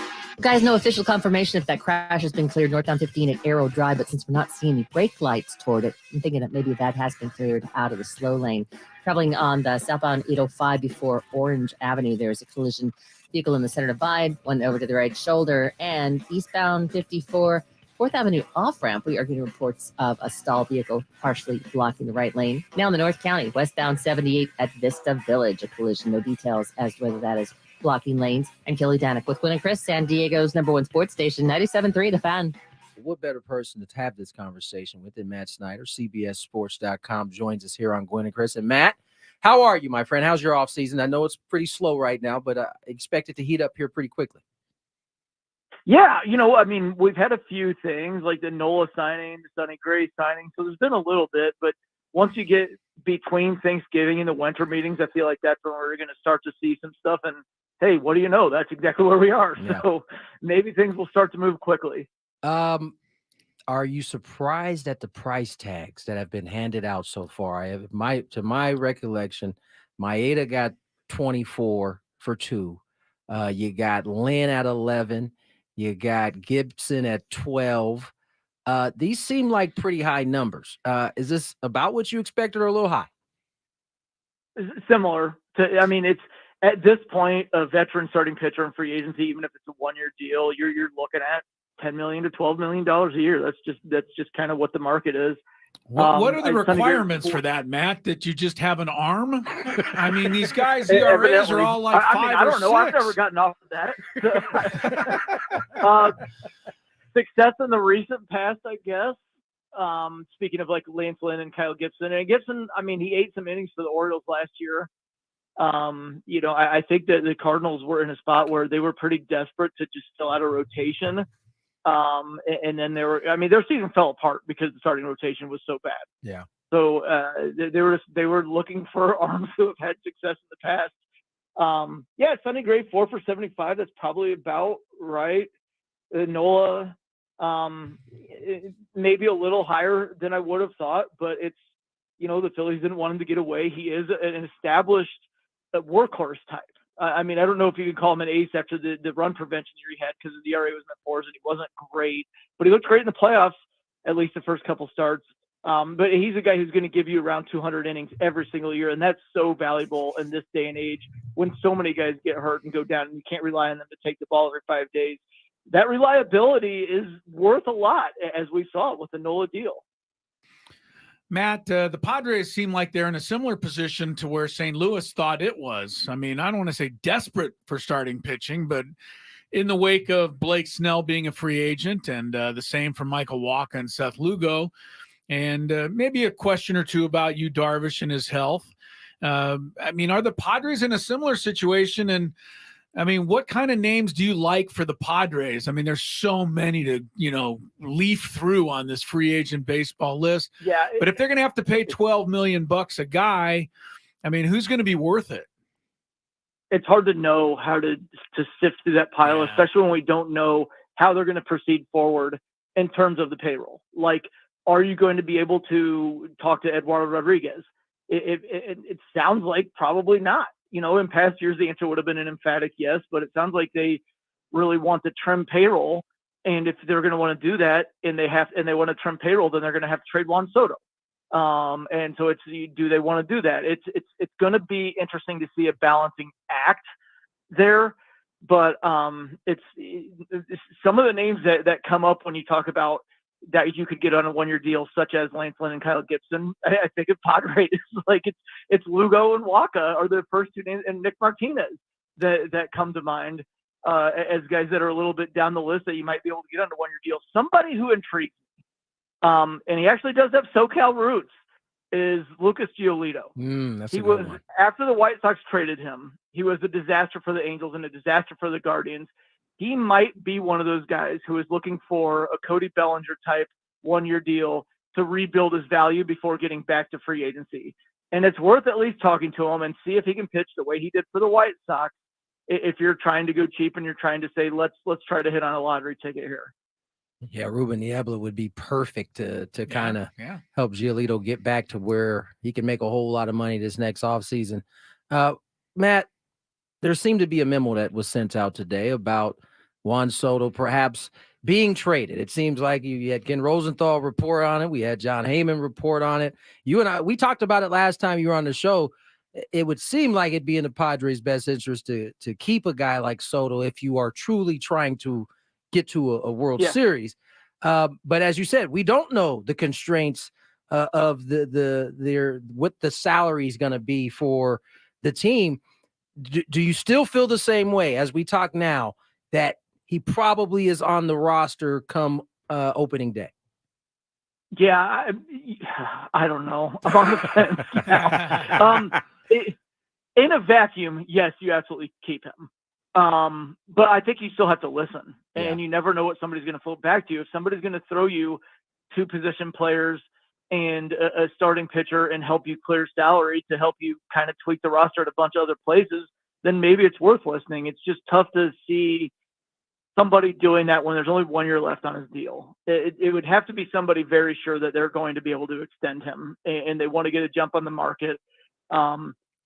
Somebody like the Yankees, for example, who, hey, we've got deep pockets. There's not a ridiculous amount of money after next season on the books. He's going to love playing with that short right field porch.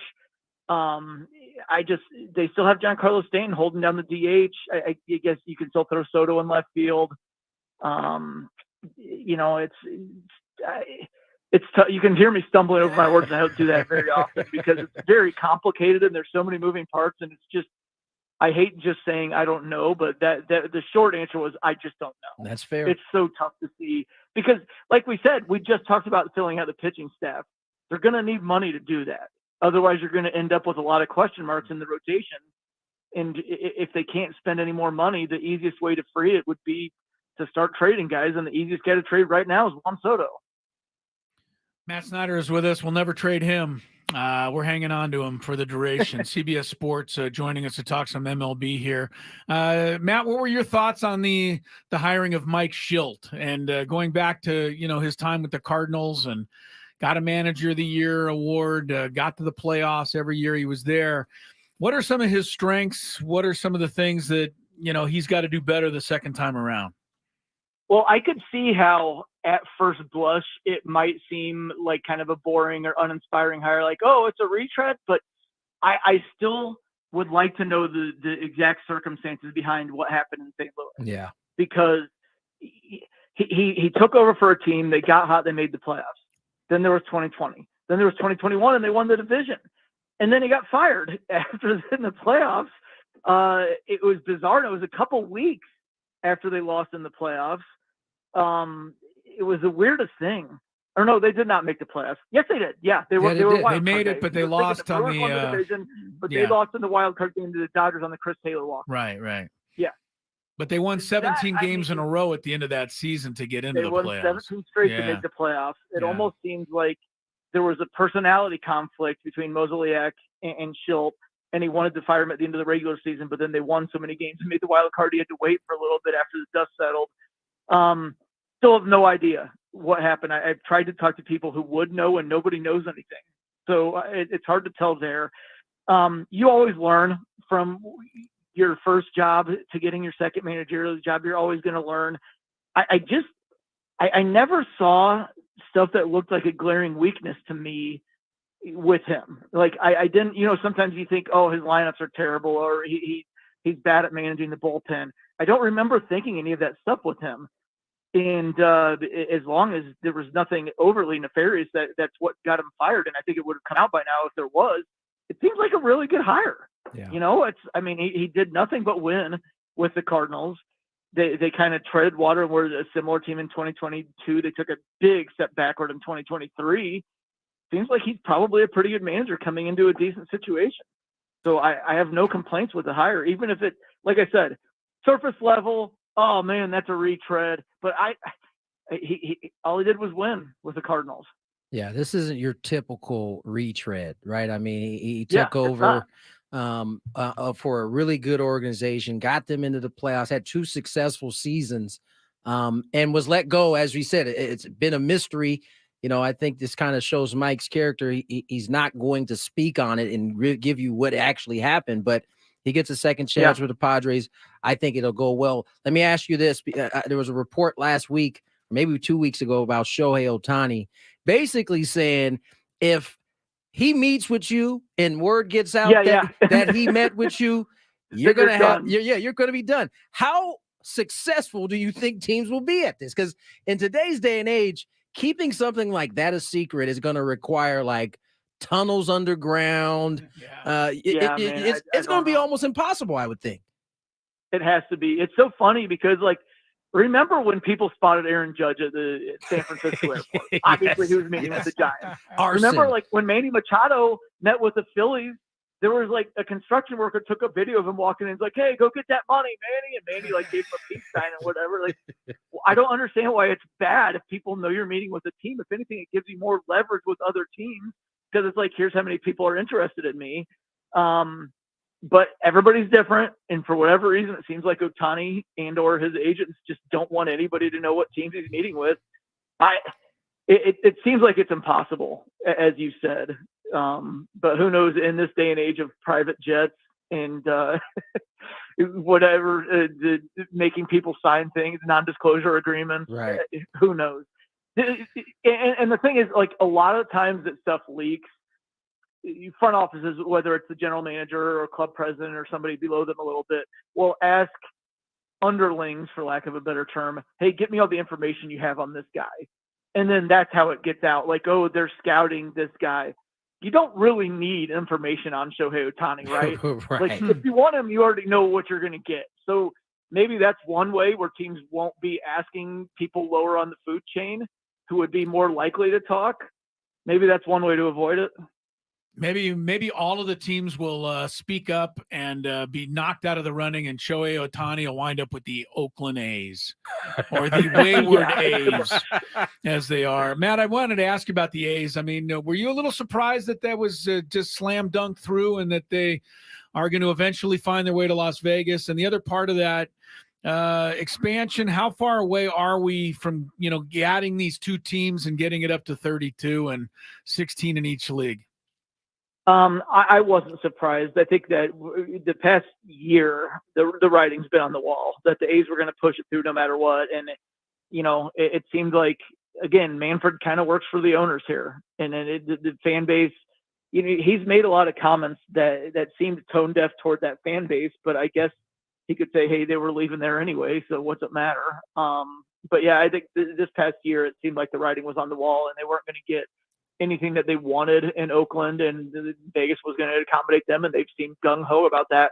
I don't think it's as clear that it's going to work in Vegas the way that, for example, the Golden Knights and the Raiders are working because of the manner of baseball. There's 81 home games in 3-game series. We'll see. It's going to be the smallest market in baseball. It's smaller than Milwaukee. They better develop a rabid home following. We'll see. But in terms of expansion, that is at least in the process of being settled. They'll want the Rays ballpark situation settled and to know that nobody's going to move before they start deciding on where to put the two teams. They want to know everybody is where they're going to be before they decide on expansion. I don't think we're that far off, though. If I was going to throw a number out there, a year, I'll go 2030. We have 2 new teams. There you have it. Matt, as always, man, love catching up. We'll do it again here as this winter meetings takes place because I know the stove is only going to get hotter from here. We'll catch up again. Thanks so much, Matt. All right. Sounds good, guys. Take care. Always love catching up with Matt Snyder. We have come to an end, and I have to send a shout out to, what was it? Juan De Diego. He called me out for butchering the squirrel reference. So not that I butcher it, and I am King Butcher. I certainly hold myself accountable for butchering people's names and metaphors. But this one, I was just trying to avoid the word.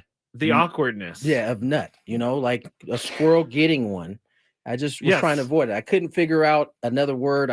Acorn didn't come until after. So in that case, Juan De Diego, I wasn't butchering that one. I appreciate you, Juan De Diego. But I do butcher. I listen, I'm the first to admit I butcher a lot on this program. One thing I love about this show, we always admit to our... we embrace our butcherness. At least I embrace mine. I have to. We'll be back at it again tomorrow. All 3 for a full 4. Until then, see you tomorrow. Have a good night. Bye.